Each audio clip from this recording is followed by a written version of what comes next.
Dear Diary, this is my very first entry, so let me introduce myself to you. My name is Gigi, and I enjoy shoujo trash and vampires. I'm a member of the dubtalkpodcast, and I have a problem. You see, I love this boy so much, but there's a rumor going around that he doesn't like me just because I spend my time watching anime soap operas instead of sitting down outside his house in the snow crying over him. Diary, do you think I'm making a mistake? Here's what my podcast has taught me concerning this situation. 1. This contains strong language and sensitive subjects not for younger folks. Listener discretion is advised. 2. This also contains spoilers for any and all anime, including Peach Girl, so you'd better finish at least this series before listening to this podcast. And 3. All the opinions expressed in this diary, out on the street, or in the podcast are those of the individual participants and do not represent Dub Talk as a whole. I know that probably didn't make much sense, but if only you could see inside my head, that wouldn't make much sense either. I have the Poochie theme song on a constant loop, and every once in a while I just hear somebody calling me Andrew. It's really weird. Whoever that Andrew guy is, we need to be over him. Anyways, I'm exhausted, and I need a Frankenberry Frappuccino to even make it through the rest of this show, and even though it doesn't have caffeine in it, I'm going to trick myself into thinking that it does, because Starbucks has been out of my normal drink order for 3 weeks now. What is a girl to do, and what do you think I should do about this boy, Diary? I know you can't answer me, but send me a sign tomorrow. TTFN, your girl, Gigi.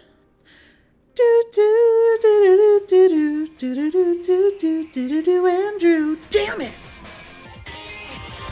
In my mind are pictures of a summer day. What's happening, friends, fans, and fam? Welcome to another episode of Dub Talk, where a group of soap opera fans come together to discuss the latest and greatest in English anime dubs. Tonight, we have a very special show for you. It's the Patreon request show. Yeah, Patreon, paying the bills, making that money. Making it rain in this bitch. Making it rain. Every quarter, we take a request from a raffle of our Patreon members, and this quarter show is brought to you courtesy of Otaku Anthony. Hi, Otaku Anthony. Thank you. Thank you so much for kicking me in the butt to get this episode off the ground. And I'm so sorry it took so long. You can blame me because I'm stressed. No. We're not blaming you because we're blaming your house. Yeah, we'll blame my house that I don't want to put on a public recording unless you're on my YouTube and you're giving me money to watch it. Cool. More to the point, let's actually blame the content of the program itself, because this is something that I don't think that I would have voluntarily watched if it wasn't a special request. It is my the fact goodness. that he volunteered for this is hilarious. Actually, I did volunteer. It was a dare to myself. He's a sacrificial lamb. You're a sacrificial lamb, dude. Do you ever get Speaking of Noah volunteering, I did not lock him in the cage, but I'm joined by members of my fellow cage crew, Stephanie. Yes, hello. I volunteered willingly and with good reason. I'm not the sacrificial lamb like Noah. And Noah Clue. I didn't know. I voluntarily. I walked backwards into hell this time. It was a full-fledged voluntary It was your own damn choosing. It was your own damn fault. I'm glad I did too, because now I can say I went through this. I have more balls and more of a man than anyone else who's not manly enough to watch this particular show, which I guarantee you most of the people who have voted for this on online anime forums and so forth, they have not watched this. Probably more of the female persuasion. Oh, so we're talking about Nakaimo Season 2. No. We're here to talk about... Side note. Side note. Sentai, why? Sentai, why? Why did you do that? Just for everyone who's not listening out there, Nakaimo, our Valentine's episode, which was the worst episode that we've ever... show, I'm sorry, not the episode, but the worst show we've ever covered. Sentai decided that, oh, we should re-release this. I forgot we had this. But It's these gonna be Dub Talk re-released in podcast people- October. and we don't know if they remember they had it just because we covered it for an episode, or if they had Andrew quietly in the back of his mind would like to think so, because that's just fucking funny. And I don't blame him. That's my headcanon. And who knows, maybe we'll get a re-release of this show too once this episode goes up. I can't get a box set for Udapri, but we could get a Blu-ray for Nakaimo. It's not Nakaimo. We're talking about the Funimation dub for the 2005 shoujo trash sensation, Peach Girl. Yeah. A show I Super haven't watched in pop over a love hurricane. fucking decade. It is really that old. Not just the show, I've but the dub itself is. Oh the my dub God. itself is almost 15 years old now. Yeah. I think I've seen this, I think this was like my 5th time watching it the Oh my whole way God. through. This is only my 2nd time, because the last time I watched it was legit like a decade ago when I was in college. This So is- this has been on my list to rewatch for years. So Really? yes, The I box willingly set for put this myself came with on the this damn episode. purse. Okay, I fair enough. willingly put myself on this. Now, see, I have that purse. I had You a have copy that of this. purse. So I had a home And video I- copy of this that I had bought for relatively cheap, and it's the original full season release from Funimation from way back in the day. That I've been trying to work my way through my backlog of stuff on the shelf, and this was just the perfect excuse to do that. I just love this show. It's so dumb. It is What? so fucking stupid. It is classic like teen high school melodrama, and it's the most trashiest fucking thing that you would expect from a mid-2000s anime. I want to put an image up on the screen here. There's this Calvin and Hobbes strip where Calvin and Okay. Hobbes are playing with multiple toys together. They're playing with Tyrannosauruses in fighter jets, essentially. And they're doing this. Calvin's saying, "This is so cool," and Hobbes is saying, "This is so stupid." And I'm the one saying this is so cool, and everybody else is like, this is so dumb. I made my boyfriend watch most of this with me. Oh, Itchy, you poor.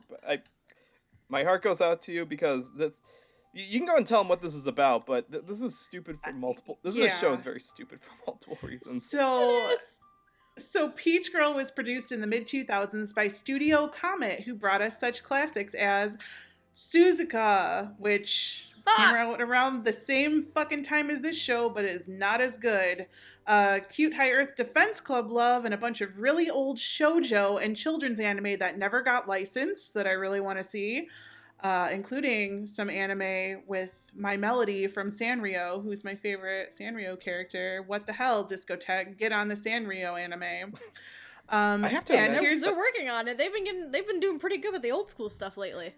I found at least 10 things when I looked up Studio Comet that I'd never even heard of. And I was like, Seriously? wow, I wish that they would take some of this old shoujo. And they had like Captain Tsubasa seasons. Mhm. Like, Oh, okay. they were doing it. They did School Rumble in the mid 2000s. School Rumble's the big one. Yep. Oh, and, yeah, I think- okay. which I'm pretty sure they copy pasted all the backgrounds from that show because the inner high school of Peach Girl looks identical to the one from School Rumble. I've never watched School Rumble, but that's hilarious if that's true. Oh god, I haven't watched School Rumble in like 10 years. Oh, I've I never love watched that it show. before. You guys would love it. You would love the dub. You would love It's a lot like this show too, in that it is a bunch of people with unrequited love who pine for each other, and they get Right. kind of entangled. As opposed to this show, which is only 4 people, School Rumble has about 20 people who are intertwined. Oh, Yeah. Oh, great. So this one kind So, of like so instead of a triangle or even a fucking square sometimes with Peach Girl, it's a fucking like quadrilateral web horse shit. It is a dodecahedron. Dodecahedron. Dodecahedron. Yes. So Well- anyway, what is this show about? All right, so Momo Adachi has tan skin and orange hair from spending so much time in the pool. Slut. And because Sorry, I Girl- forgot that. I was like, girl, she's not a slut. She's She not is a not. slut, far from it. But that's what And people because of- think. I know, and because of an offhand comment by a classmate, she believes that the love of her life, her childhood friend Toji, will never love her because she's been out in the sun too much. Meanwhile, her best frenemy, Sai, wants everything that Momo even remotely covets, including Toji himself. And their friend Kyrie, well, he wants in on this drama train as well. Choo choo! Hop in this Bermuda love triangle and add multiple typhoons, and you have a 2-core anime that's hard to forget. And not one amnesia trope. Oh, Thank fuck. thank God. That's Oh, usually a shit. staple for these kind of things. No amnesia tropes. Oh, shit. I was going to say that was the worst Valentine's thing we'd ever done, but no, really, Nakaimo was worse than Amnesia. That's how bad it Yeah. was. No, in Tell your me about opinion, it. Amnesia would be the worst one before Nakaimo. In my opinion, Amnesia was fun. Amnesia is great. Tell me not to drive to Houston to go meet Blake Shepard next weekend. Oh, Tell me not to God. drive there. I will not. We will do no such thing. We will egg you on like the bad enablers we are. Do it. Do it. Get in the Uber and do it. Oh God. Well, let's start this train up. Choo choo. Everybody buckle up. Yay. There's no seatbelts on a train, but We're on a we're here for ride. safety. I'll put on my conductor hat. Let's Conductor of go, the Salt Conductor Train. Gigi, let's go. I've been right. missing Conductor Gigi, let's go. All right, so we've got our head writer, Mr. Eric Vale, and then we have 3 directors.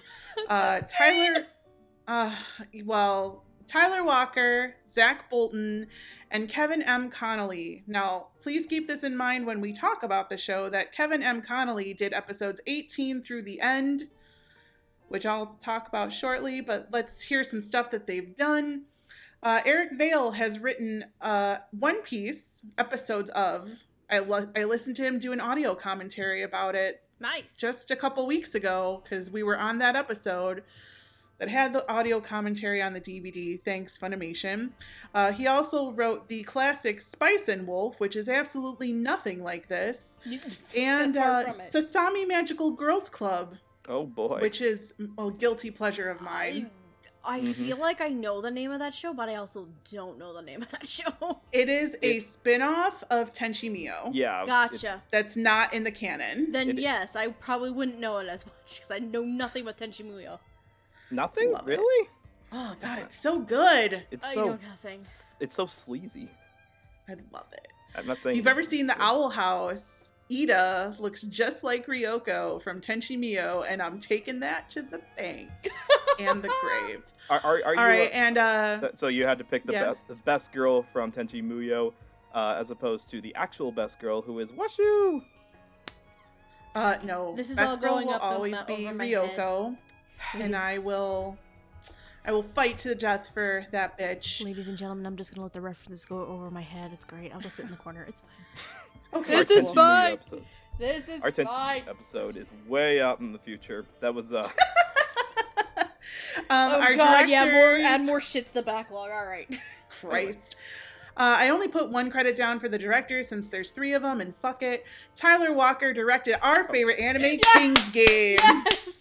Ah, yes. Ooh. Everybody loves fucking King's Game. God, you're going, Zach Bolton. going to rep one show for Tyler and we've lost Stephanie. Oh god, we lost her.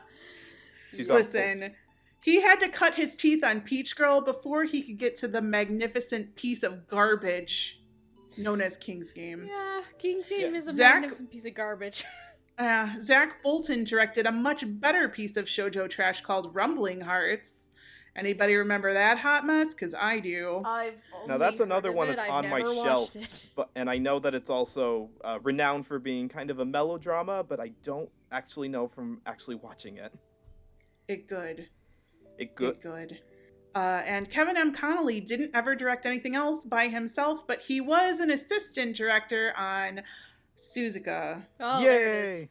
I which is exactly like this show, except more boring. really. So what you're telling me is I should never watch Suzuka. No, don't even waste your time. But- Between Stephanie- your but recommendation of it, hold on, between your recommendation of it and Megan's outright hate for Suzuka, it tells me that I should never watch Suzuka. But It's Stephanie, boring. you watched the Yes. sequel series Fuka. You are contractually obligated to watch Suzuka. I am not contractually obligated to do shit. It's right there. It's been waiting for you for like Gigi was saying, it's been around for about as long as this show. I am not It's just waiting for you to contractually win. obligated to do shit because the person writing the contracts would be me, fucker. But you are contractually obligated to talk about this writer and director, so Yeah. let's do that instead. I will start. Okay. Number 1 by saying that the last 5 episodes were the best directed ones. Yes. Yep. So Kevin M. Connolly fucking knocked that shit out of the park, except for a few performances, which we'll get to way at the end. The writing on this, it screams like early Funimation dub. Yeah, this is for context. This is not the kind of show that the average anime fan. When we say average anime fan, we mean like the kind of shonen-y anime fans that would have been watching Funimation's earlier stuff, like Yu Yu Hakusho and Dragon Ball Z, would be watching. So I find it interesting that Funimation around this time was dipping into stuff that had a wider range of attraction. Like, this is a romance. This is trashy romance stuff. DBZ fans ain't gonna be watching this. Yeah, I don't remember too many of their early shows where it dips into this demographic. Right. Like, this genre. It's the only other exception might be Fruits Basket at this time, being the 2001 version, obviously. But no, like, it's very interesting how they decided to dip into this.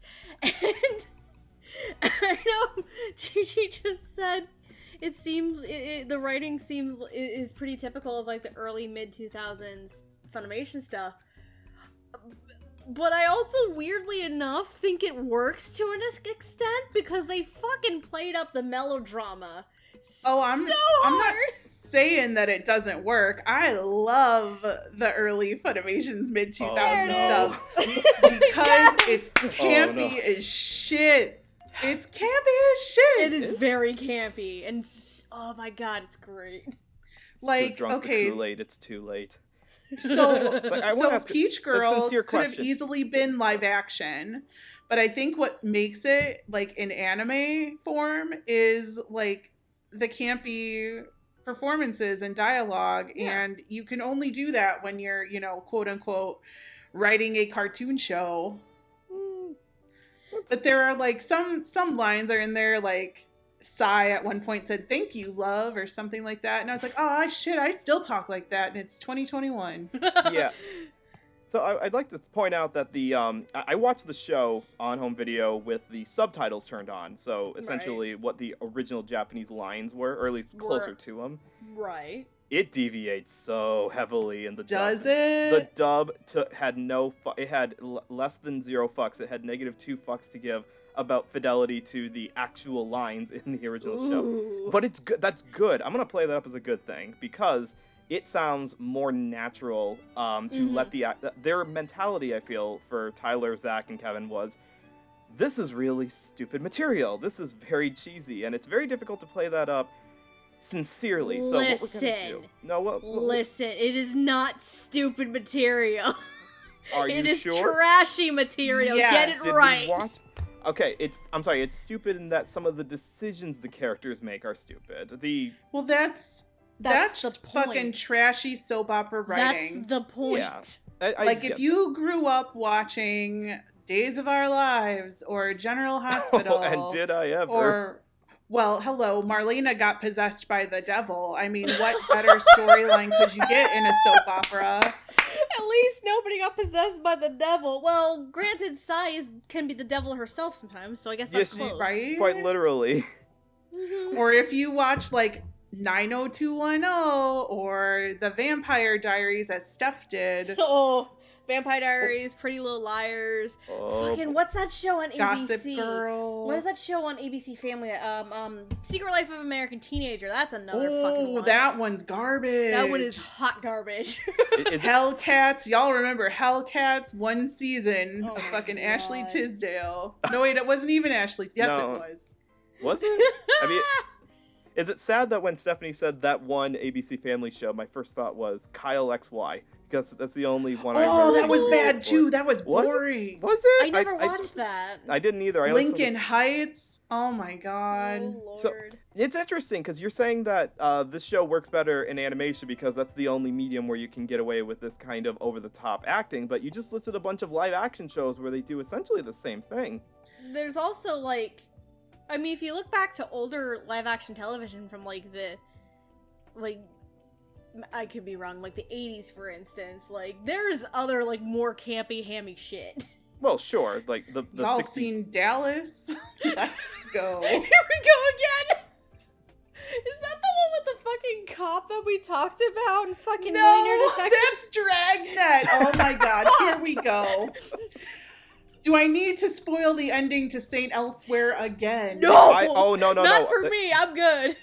I know what the ending is because the only thing that I know about St. Elsewhere is the Tommy Westphal universe theory. That's the only thing that I think most people know about St. Elsewhere. If you want to know the ending to that show, please go watch the Millionaire Detective show where we had to explain it to fucking Andrew and Jet. Though I think poor Jet said guys. he knew about it already. And Andrew just had oh, I remember that now. I mean, you had a whole section of preteens and teenagers chanting, Donna Martin graduates, Donna Martin graduates, for like years after that episode of Beverly Hills 90210 aired. Like, this shit is campy. Yeah. But however, I think in the anime world, like, you can't get away with some of the dialogue that's in this and say you're Full Metal Alchemist. No. No, Or Absolutely the goofier, not. like the goofier chibi parts you can. The only part that feels more cartoonish about this is when the characters go off model. I'm sorry, one character goes off model because she's a cat girl, or she's a devil character, or she's a flat sheet of paper from being deflated so badly. She's the actual literal devil. Thanks, Sai. But and the music in the background goes Yeah. Oh yeah. That special like little twinge of. Yep. So yeah, Oh, yes. the point is that the dialogue, the adaptive script for this in dub is so loose compared to the original Japanese. In one part because they cut out all the references to anything Japanese. Like, just as one example, there's a bit where Momo and Toji are in the classroom together, and in the dub it's she's complaining, or not complaining, but she says, "Thank you for helping me. I'm so bad at my math homework." But that's not what they're actually doing. What they're doing is she's filling out, I actually wrote it down here. They're doing like class rep stuff, or not class rep, what is it? It's that thing where you get chosen to be the Student council. No, it's not that. It's God, where is it? I wrote down too many notes here. Class duties. It was the class duties thing that she's doing. But in America, we don't really have that in public schools. No, like, students aren't chosen to clean the room and do daily tasks. So they cut that part out entirely from the dub. They also cut out any references to Japanese pop culture references. There's a scene where Momo and Sai are, like, posing for pictures, and Sai is, like, doing funny poses. And in one of them, she says, "I'm Pyeongkichi the frog" in the dub, but no one knows who Pyeongkichi is in English, so they just said baby kangaroo. So, like, lots of little things like that are just all over this dub. They changed absolutely everything without changing what actually happens in the story. But did it bother you? It did not bother me. It was very interesting as a historical artifact, because nowadays Funimation dubs, and most simuldubs for that matter, maintain as much cultural and script fidelity as they can, because the modern American otaku understands a lot of the references now. They know what a class rep is. They know other references to other anime and other Japanese media. So this was just interesting. It didn't bother me because I'm like, I know why they did this. They did the same thing in the dub for Fruits Basket as well. They like made takoyaki jelly buns instead, or they made what's it called, red bean paste jelly donuts instead. Not a Pokemon reference. And so it was like, this is just how they did it back in the day. It doesn't take away from the story. You can still understand what's going on. It's just not as faithful as if you were watching it in sub. In that case, as using your words, a historical piece of media, in that regard, all of those changes made it much more accessible, considering anime was not like a huge thing in the mid 2000s. It was starting to gain some traction a bit more. So obviously 2007 was like right before the bubble burst, because it was definitely becoming more prominent. It was right, but I'm still just saying though, like you have to make it much more accessible to an audience who may not understand these cultural references or these little tidbits here and there, which makes sense in all honesty. Yeah. I still think it hams it up very nicely though. But yeah, it doesn't lose the main through line of the story either. And all of the drama. Oh god. Yeah, I think that's the second reason why they changed it up, is that they knew that this dialogue is so cheesy, and if they just transcribed it from the manga, then it would have sounded fake and unlistenable. Now, there's problems with the acting we'll get into when we get to the actual actors, but I think their intention was to make it so that the actors could read off the dialogue and sound more natural, because this doesn't sound stilted, you know, it doesn't sound like an 80s made-for-TV dub of a foreign language product. This sounds like a professionally put together, competent put together group of thespians putting on an actual anime dub. I'm gonna agree with you on that, but only with the main four for the most part. Okay, fair enough. There are some secondary characters that I wasn't a fan of. I feel like I have to give them kind of a pass, because number one, you're talking about a dub that's what, like, I don't remember what year the dub came out. I just know that in Japan this came out in 2005. The dub came out in 2007. Oh, well, that's only a 2-year difference. So let me put it to you this way. So 2007, social media wasn't very, like, extremely prevalent like it seems to be now. So if Eric or whoever wrote the individual episodes wanted to change the dialogue in any way they wanted to, nobody's gonna call them out on Twitter for not being faithful to the source material, like they did with that one anime where they said no cap and everybody went fucking ape shit. And I was like, what the fuck does no cap mean? Everybody goes ape shit nowadays for the littlest thing, and sometimes it's warranted, other times it's not. Most of the time. You know, like, I just think that they had more creative freedom back then, and I really enjoy, like, dubs of that time where people weren't making all of these broad generalized statements of it should be exactly like the manga, and I'm like, no, it shouldn't. Yeah, you're right. Let them have creative freedom to write and direct. I do have to say, with the casting, I think they were kind of picking out of a limited pool.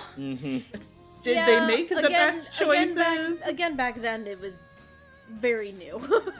Yeah. Did they make the best choices? I don't think necessarily so, but they made some choices. Like they said in the episode 2 commentary that that this was between one of the actors and one of the directors, that they met up because they were both doing a stage performance in Fort Worth, so they happened to, you know, cross paths that way. So yeah, it's not like nowadays where some people exclusively move to the dubbing areas like Central Texas or California in order to be cast. It's kind of like, I'm an actor, and we just happen to have an opening for a voice actor.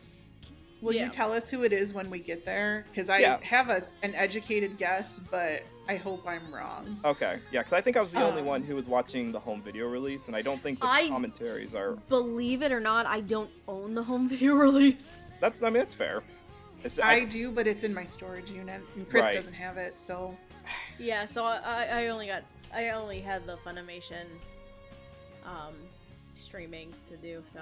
Yeah, nothing wrong with that. But I think for its time, it did alright. Like, the writing and directing was okay. It had to, like... Let's be real. They had to, like, slide into it, though, because the first... few episodes are kind of rough. Those are collar they tug. Are. Ooh, baby, those are... Like, you know how we said don't watch Golden Time till episode 7? It's not at that level. I mean, I'm still going to go on record as saying don't watch Golden Time at all, because I still did not like that show. Even as someone who's got a soft spot for trashier shows like this, that one I legitimately didn't like. Boy, well, But all right. you can hate me for that. That's okay. The Toradora fanboys will kill me fine. before you get a chance. That's true. Well, I don't like Toradora. Anyways, Mm. Buddy! Haven't watched And- Toradora, so. anything else, Stephanie?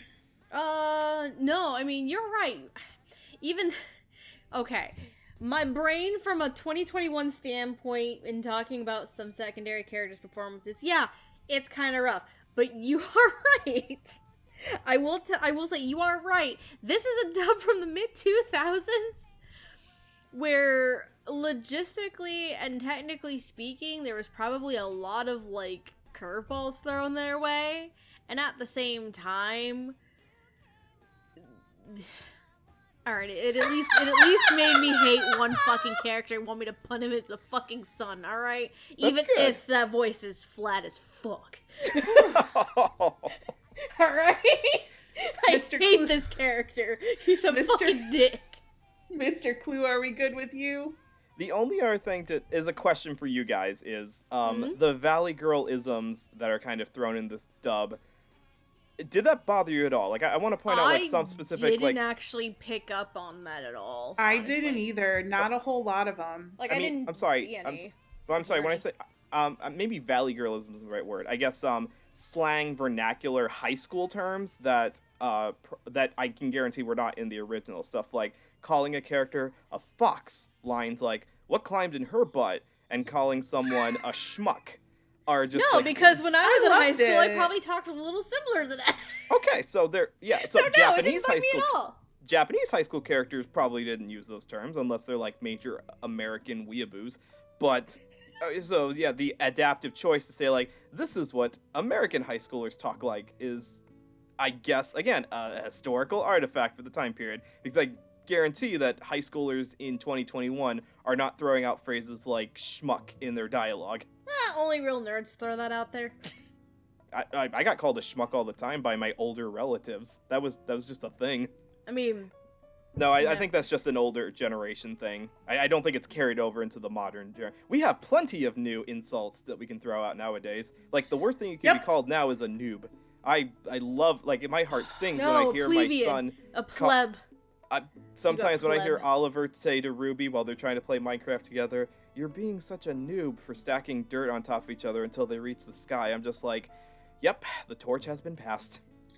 Oh my gosh. All right, noobs. Well, let's talk about some actors. Yeah, let's talk about these fine folks. Alright, so They were first- not so fine. First, we're going to talk about Morika, who was, at Noah's insistence, I added in here, Thank you. and Jigoro. Morika is Rio and Kairi's ex-girlfriend. That We'll let you two-time. mull that one over in your mind. And The brother relationship is complex as fuck. Mostly because but- Rio's a man whore.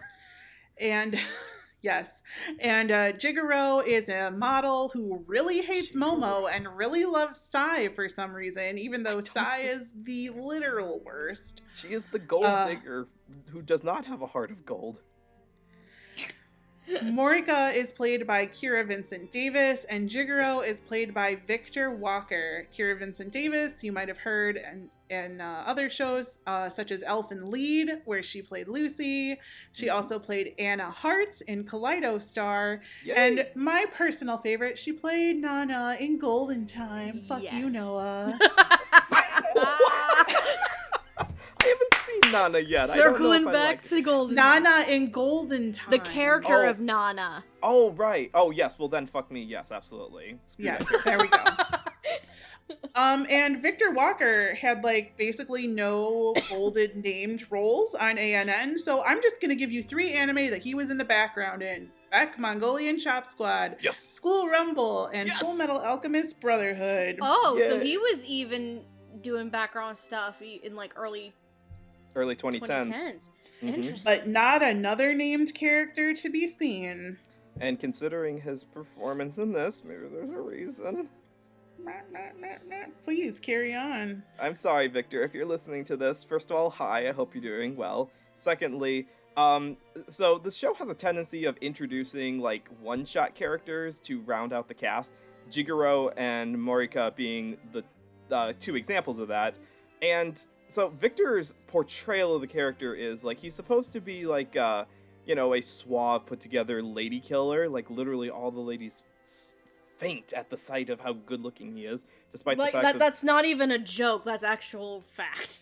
It's not like this character's voice needed to be the best in the world because his looks are supposed to do it all. And I'm sorry, but Victor's it's lower voiced, but it's more reserved to the point where it dips into, I feel, slightly more monotone, more boring sounding. Like, you can have a lower reserved voice and it still be intriguing. We'll actually get to talk about that a little bit later in this cast list. But Victor's is more on, like, the sleepier side sounding of it. To the point that I could not wrap my head around, like, why are all the girls really into this pretty looking guy? Why did his parents name him Jigoro? That's an awful name. Don't do that to your kids. I call him Jigoro the Gigolo. Just a Jigoro, and everywhere I go, something, Momo. But am I being too harsh? Like, tell me, or was this guy actually better than I thought he was? No. No. You're not. I mean, again, we made the comment of this is the mid-2000s. They probably had a limited talent pool at the time, and yada, yada, yada, and their dubs were maybe not the highest of quality or highest of standard at that time, yada, yada, yada. This was still pretty rough. I feel bad because for all intents and purposes, I should really like this, and I don't. Jigoro is also a garbage character. He does some pretty deplorable things to poor Momo. Mm-hmm. Yeah. Now, I'll give him a little credit in that he's not being malicious about it. He's unfortunately a, how did Sai describe him? Like the lovesick kind who thinks that all women fall in love with him. And so his actions are a little less selfish than other character that we'll talk about in a bit. But that doesn't make what he does any better. Right, it doesn't make in a it court an of law. excuse, all things considered, but... Though, to be fair, he kinda gets stuck in the middle of a huge misunderstanding. Because, once again, Sai is the literal fucking devil! Oh, the devil could take some pointers. With some of the shit she pulls? Absolutely! Oh, so you treat him like a wounded gazelle. God, I should have known that millennia ago. It's just bad. Like, I realize, like, maybe to give a benefit of the doubt, they wanted him to sound like he was the most boring person, like whiter than white bread on the history of the planet, because it's all about his looks. He's a model. But then later on in the anime, like, he gets cast in a drama. So, like, he has to use his voice to portray things. And I was just like, nah, I'm good, fam. And it wasn't great. We can only assume that drama lasted only a couple of episodes. Yeah, it wasn't great. At most, one season and then canceled. Now I'm trying to think, like, okay, so we know what he looks like. We know how Victor portrayed him. I'm trying to think, like, what would have been like a more fitting kind of voice or a performance that we've heard of before that actually matches the character design.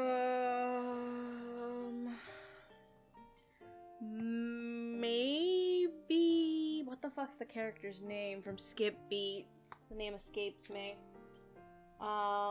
The dark-haired guy or the blonde guy? The dark-haired guy who Robbie Damon plays. Robbie Damon. Oh god, Yeah. I can't remember what his name is. That kind of voice and performance kind of seems almost equivalent to Jigoro to me. And see, Robbie Damon's got like character in his voice, even when he's playing the lower, more monotone characters. So yeah, that's kind of not even specifically if it's just Robbie Damon. That's just like a character type of performance that, like, my brain equates it to.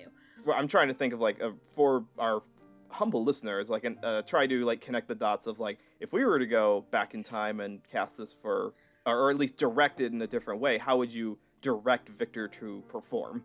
Because I'm sure that anyone who's had experience in the voice acting sphere can at least perform well enough if they're directed well. And I'm not sure if this is entirely Victor's fault. I kind of get the sense that Legoshi. Legoshi? Possibly. He does have a lower, more reserved voice. I mean, I hear Legoshi and everything nowadays because I just finished watching the second season.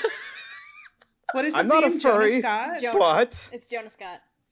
We love Jonah I- Scott. in Yeah, this it's house. Jonah Scott. I think like somebody I almost like said Jonah him Hill, could but have no, at that's a least put a different- little bit more personality into Yeah, I can this see it. character. I can see it. yeah. He probably So wasn't it's not even impossible. born by the It's not time impossible. this aired. Listen, Jonah may be young, but he's not that young. That young. I don't know. I don't know how old people are. I So want to say youngest at least mid-20s. But I doubt that. Maybe older than that. I don't know. We're just guessing. Yeah. Noah, since you want to talk about Morika, feel free, because I thought personally it was kind of wooden, but I will tell you that during her episodes, I was like really zoned out. And then I was like, oh, she came back at the end and Yeah, she I was have- real bitchy. Yeah. I have 0 notes on Morika, honestly. Okay, that's fair.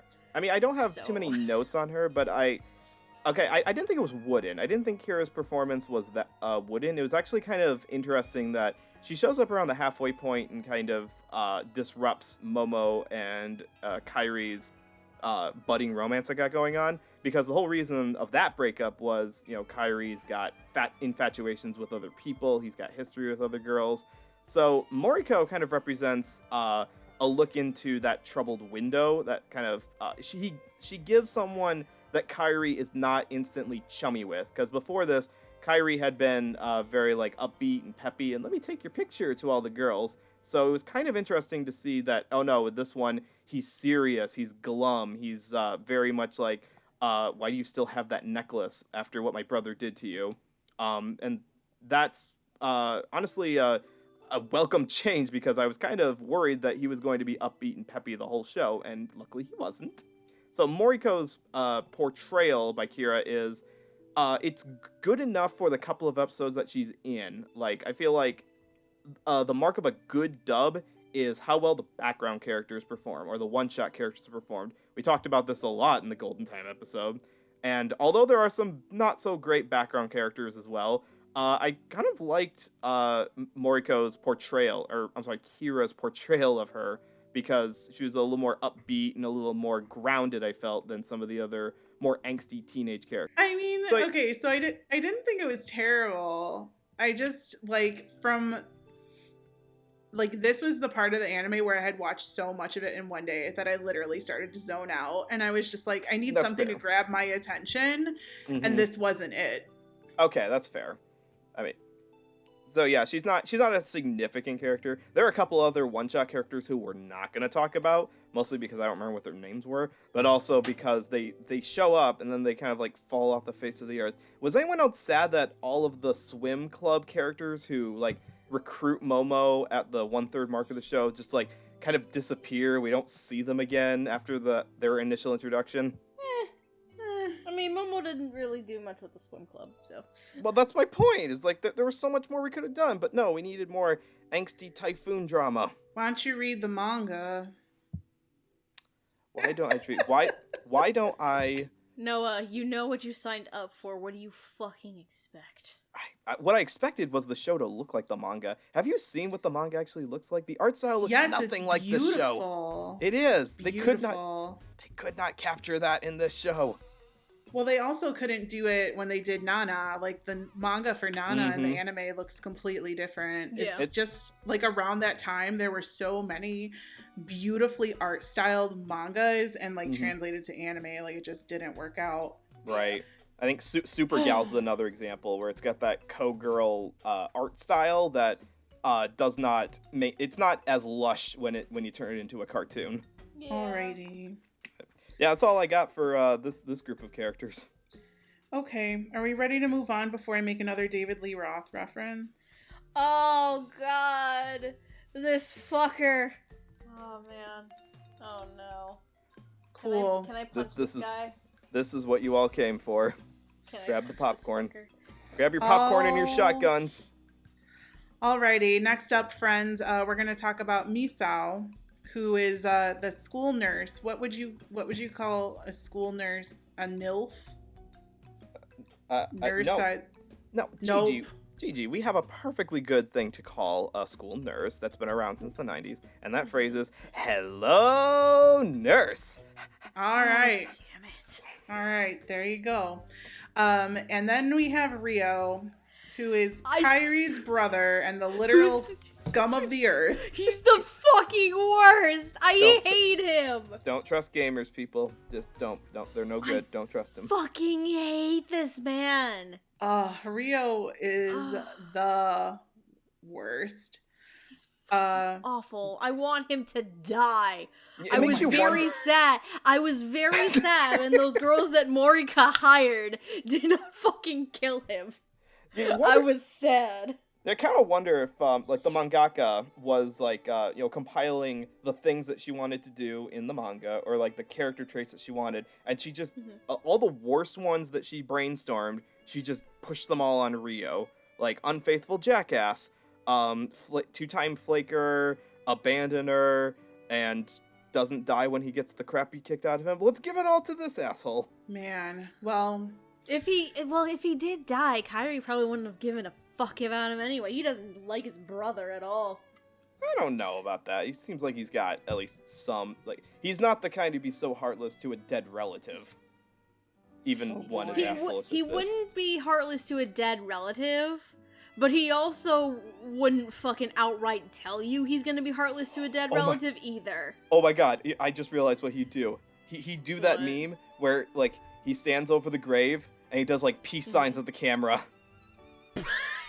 wow. He'd do that over his brother's grave. Oh, this is what we've turned into, fam. All right, before this gets any more morbid, one of these actors you've more than likely heard of, the other one probably not. Colleen Clinkenbeard plays Misao, and Charles Baker plays Rio. Colleen, you've probably heard as Luffy in One Piece, Rachel in everybody's favorite dub of Case Closed. No, it's mine. And our favorite girl, our best girl, Emma from Brothers Conflict. Woo woo! Yay. And Charles Baker literally had like 2 bolded roles on ANN, so he played Nishi in Sekirei Pure Engagement, which I don't know that what asshole. that is. Oh my god. I think he's the guy who had 2 girls. He had because in that show you've got like battle girls, and the guys are actually, I don't remember why the guys were there, but yeah, this guy one's had going 2 right over busty my girls for some head. reason. This one's going right over my head. Yeah, I don't know. We gotta cut that. Iruga in Ragnarok, the animation, again, something I've never heard of. Same. And some dude named Jeff in Save Me Lollipop, who was in one My name's episode. Jeff. I just wanted to say Save Me Lollipop, which is a pretty cute show, and also Eric Vale worked on, as in the credits. My name's Actually, Jeff. most of the people in this cast and crew worked on Save Me Lollipop also. My name's Jeff. I was wondering if I was gonna catch. God. My name's Jeff. So So- shall we be nice and get Misao out of the way first so we can dunk on Ryu for 3 hours? Yeah, Oh, probably. okay. And I think Colleen really kind of lends the maturity that this show kind of needs, like the voice of reason, even if Misao is dumb sometimes and is in love with Rio for whatever reason she's in love with Rio, like everybody else is, but at least at the end she kind of wises up to what a dick Oh, he yeah. is. At least she knows better by the end. And I really enjoyed that she brought that kind of maturity to this show, which granted it shouldn't have a ton of maturity since we only see parents very rarely, as is the case in most high school dramas. Mhm. Yeah. But I think she was a good fit in kind of filling in as a substitute mom role here. Either substitute mom or like more like I find her more of like a big sister kind of character. Yeah, she Yeah, was or more- an aunt. Because she's like the definitely cool a big sister aunt. character to Kairi. And in a way as well, especially later on, to Sai and Momo as well. She was definitely. Even though Sai wants her dead. Oh, I Sai's love crazy. that. I do love that little bit in near the end of the show where Sai's just kind of like walking around aimlessly, and she's like, it's that no good bitch's fault. I know it." Misao knows fucking nothing. But I kind of question like why they had her written in as what I assumed was going to be like the only mature adult in the show, because she keeps popping back up as the characters are brought into the nurse's office, as you do. But then she gets roped into, like, she kind of gets pulled down to their level when she's sucked into the romance shenanigans that's going on. and they definitely played up the whole she's not as attractive as the other characters thing, which I was like, you don't have to do her dirty like that. You don't have to give her the face mask, and you don't have to put her in a t-shirt that literally says slim down on it just to let us know that she thinks she's overweight. Yeah, okay. Japan in the mid-2000s, we need to have a conversation here. Like, this is not how curvy girls act all the fucking time. Thank you very much. And also, you may proceed with your day. And even that, there's nothing wrong with being a little curvy. There was like a meme that was going around Twitter not too long ago where it was like, the internet used to be all about the skinny girls. Now they're all about the thick girls. THICC. And yes, we are all for the thick girls. Good. So, but yeah, for the actual performance, Colleen does have an older sounding voice, which is a nice contrast to their teen characters. Even when I feel like the show kind of revamps her as just as hormonal as the other characters, she still has that maturity to her. And she does kind of show that she's still the most sensible one when we have the big bombshell reveal in episode 22. And she doesn't like get all flustered about it. She's like, no, you two need to go talk to each other as adults. Like, Misao was really the only one with any fucking sense in this show. Like, legit. Colleen's delivery of it works out well here. It's fun because I know her more for, aside from Luffy being her most famous role, I think she excels best when she does like low, sultrier characters, like Yuko from Holic or character from Alice in Zoroku that I cannot remember.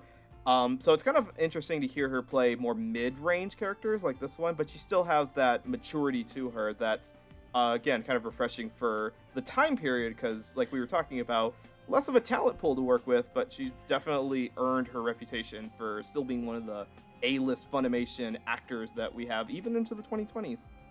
I'm gonna kind of piggyback off of that a little bit, actually, because it's interesting that you said that, that it's a different tone back then compared to what she normally does now. Working and using your voice for a long period of time, it can fucking change.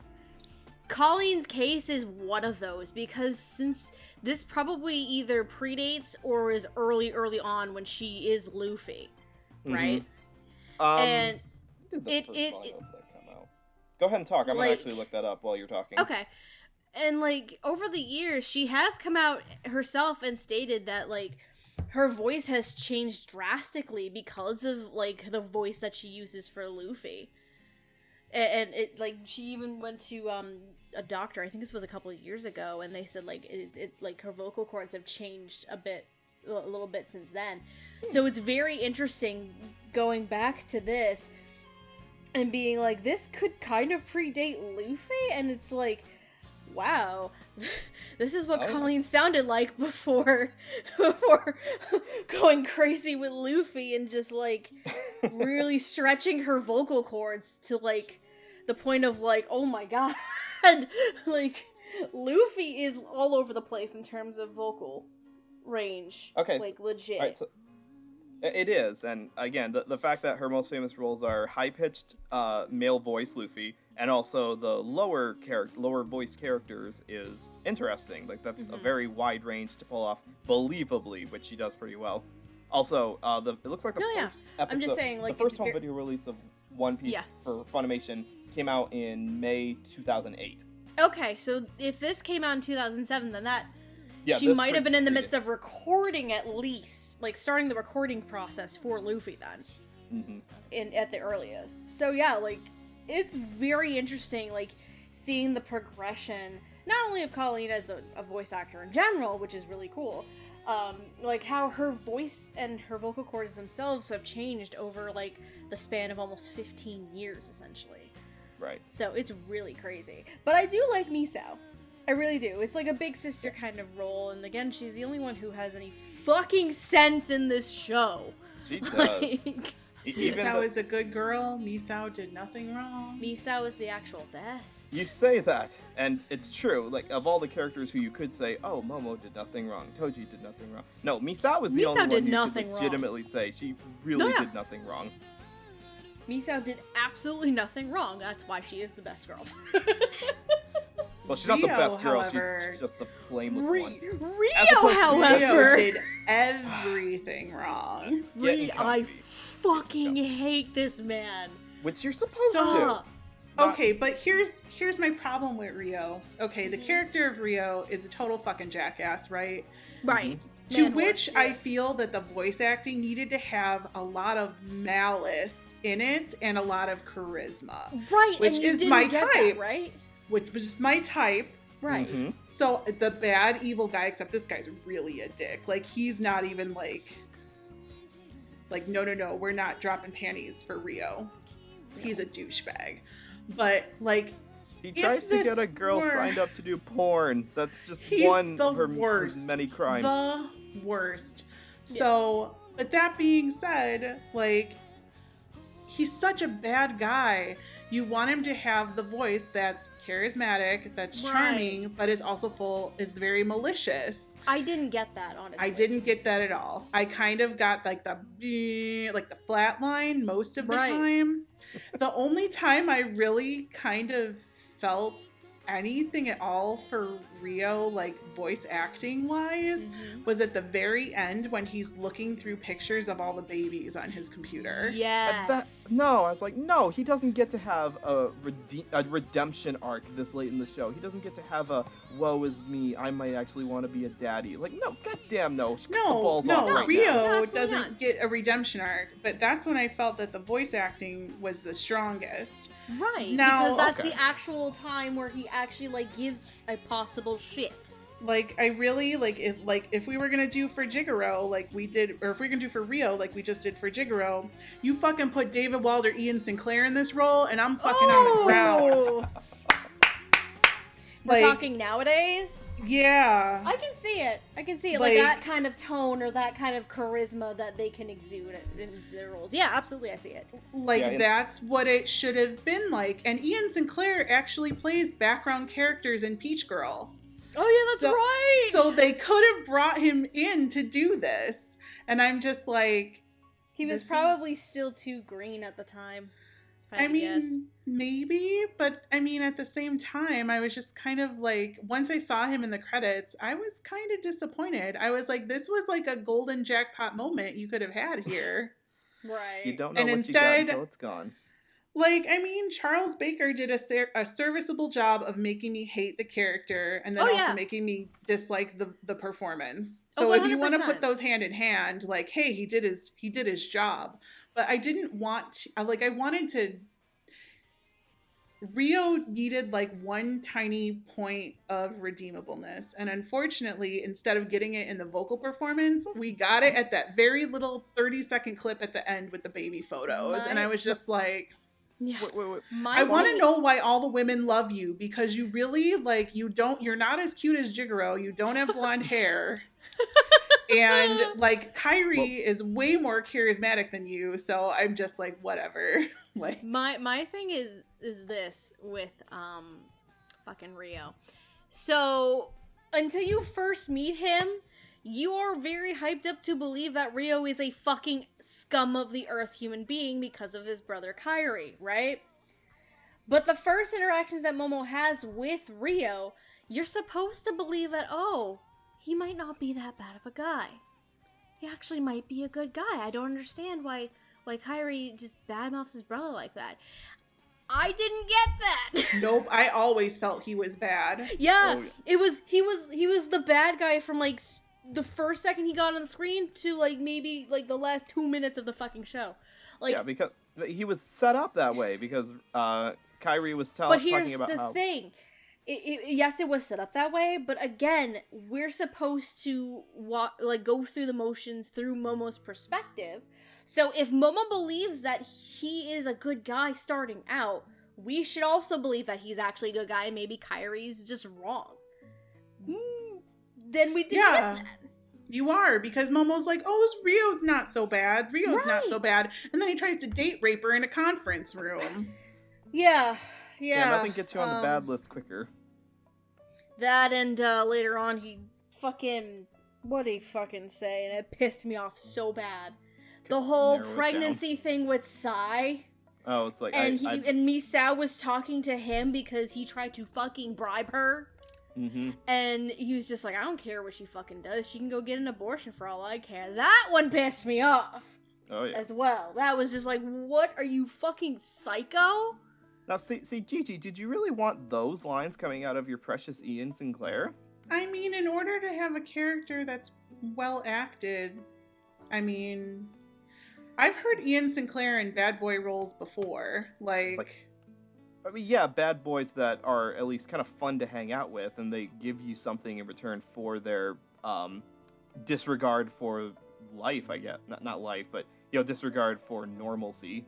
I just wanted it to be better acted. Like, I wanted to know why these girls are falling in love with Rio. That's the thing. He needed to have some kind of charisma because Kairi is so charismatic. And okay, if you want to put Charles Baker in this role, which completely contrasts Kairi's voice, then go ahead and do it. But at the same time, I need to have some kind of believability that all these ladies are falling in love with him because of his charm. I'm glad you brought up that his voice, Rio's voice, is a contrast to Kairi's, because there's even a scene where Momo picks up the phone and she thinks she's talking to Kairi, but it's actually Rio, and she's like, "Oh, you guys sound kind of similar over the phone." I'm sitting there like, "No, he doesn't. No, he doesn't. No."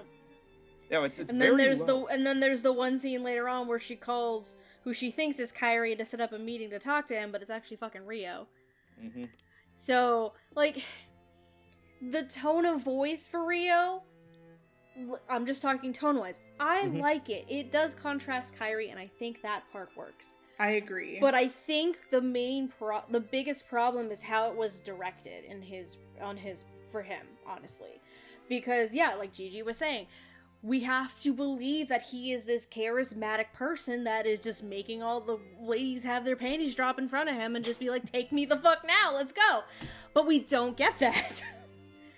Instead, he's a fucking dickhole and a fucking from like start to finish. So like that's the problem. He's set up by Kairi to be this bad person, and we don't see, and we ourselves now, like from the beginning of when Momo meets him, don't potentially see the reason why he's that much of a dickhole, really.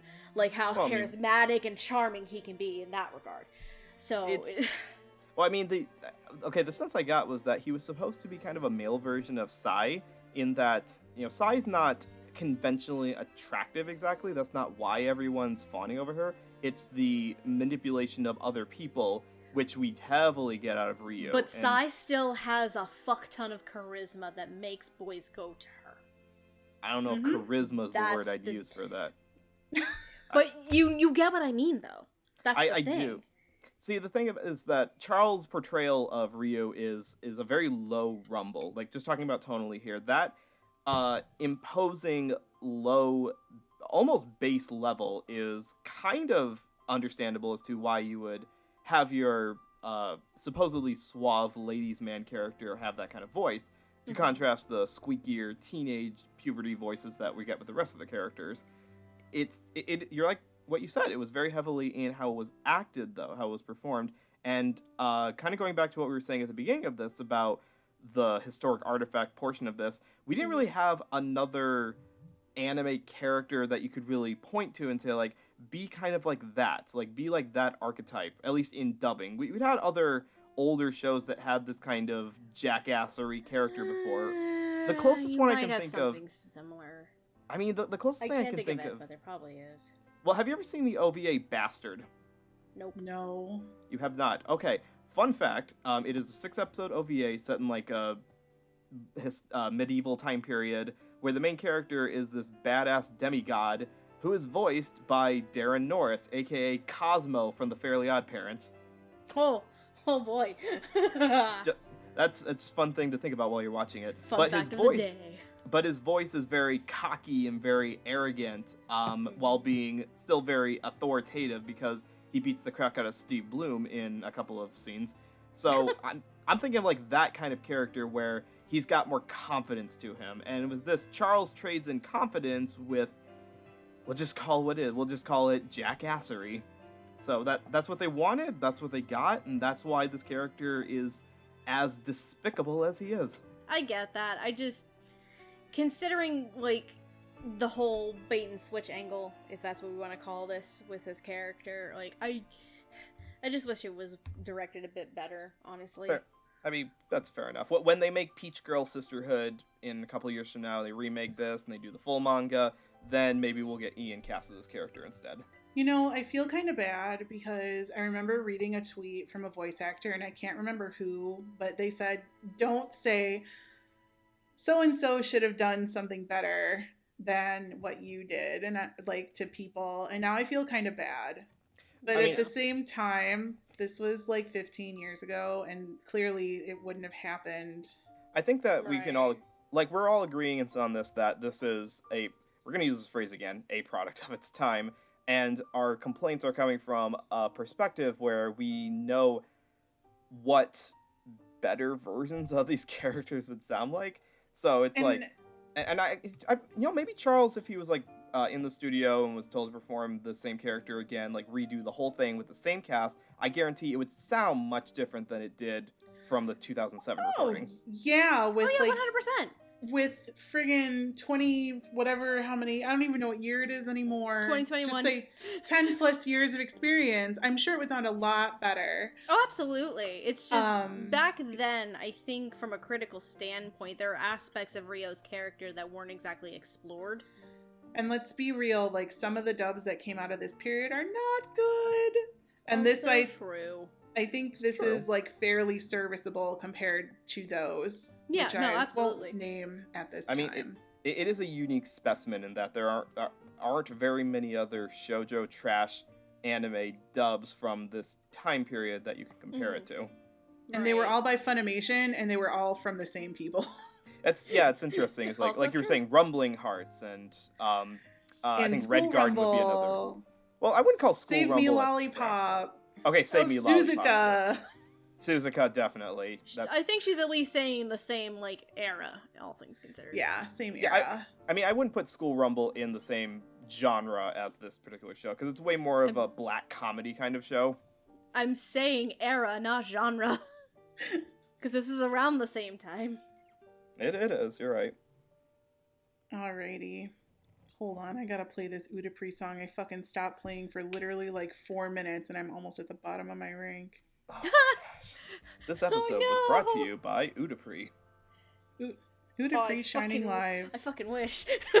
Yeah, I need that sweet, sweet Udapri money. Alright, but let's move on. I have a bad taste in my mouth, and it's not this Baja Blast I'm drinking, which I got from Taco Bell, which is the best Mountain Dew. Fucking fight me, please sponsor me, Baja Blast. I feel like I'm Miles Thomas right now. You don't need to go to Taco Bell. You mean, can do better. Gigi, I'm not gonna fuck you, fight you. I'm not gonna fuck me, fight you. That kind of deal. Whatever the equivalent of that is. Because I was gonna say, I fucking love Baja Blast. Like. Oh my god. Oh, can we talk about the literal? Out. Oh yes. I Now mean, that we we're got about to all talk that about hate out, can we talk about the literal devil? Sai. Yes. Let's talk about Sai. Mm-hmm. Oh, this bitch. Sai just is trouble personified. If you want to talk about trouble, if you want to talk about like Team Rocket trouble, but like actual bullshit trouble, you want to talk about Sai. Like, she's not gonna steal your Pokemon, but maybe she will if Momo likes it, because she wants literally everything that Momo has, and it's a very sick fucking obsession.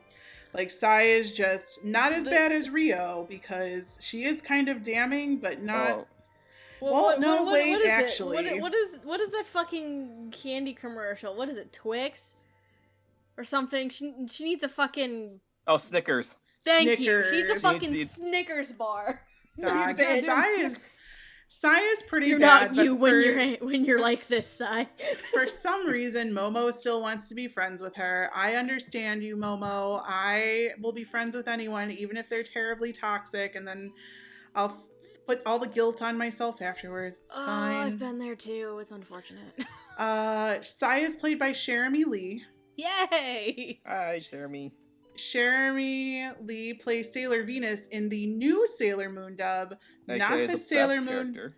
No, yes, in the Inner Senshi. No won't in the debate you. outer. I won't debate you, but I Because want. we all know who well, the Jamal's not best here, so I can't Senshi debate. is. Listen, I'm all for Sailor Mars, alright? She also plays Asuna in Sword Art Online. Oh, God. And my favorite Jeremy Lee dub performance ever, she plays Natsumi in Sergeant Frog. Oh, boy. That was a fun show. I'm so I glad love- Discotheque's releasing that whole thing. I hope they get the dub. I mean, Oh, they are. I hope so too. They already Well, confirmed that the dub's coming with it. Oh, did No. they? Oh, thank God. I thought they didn't confirm it. Well, it's not Yeah. streaming on Crunchyroll.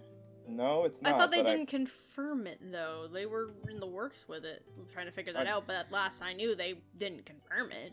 If Here, worse let me- comes to I worse, will- my boyfriend's got it, so I can watch my favorite line in the history of any English dub, which is in the Sergeant Frog dub. And I can't remember what it is right now, but it has to do with jelly beans. And I almost peed myself.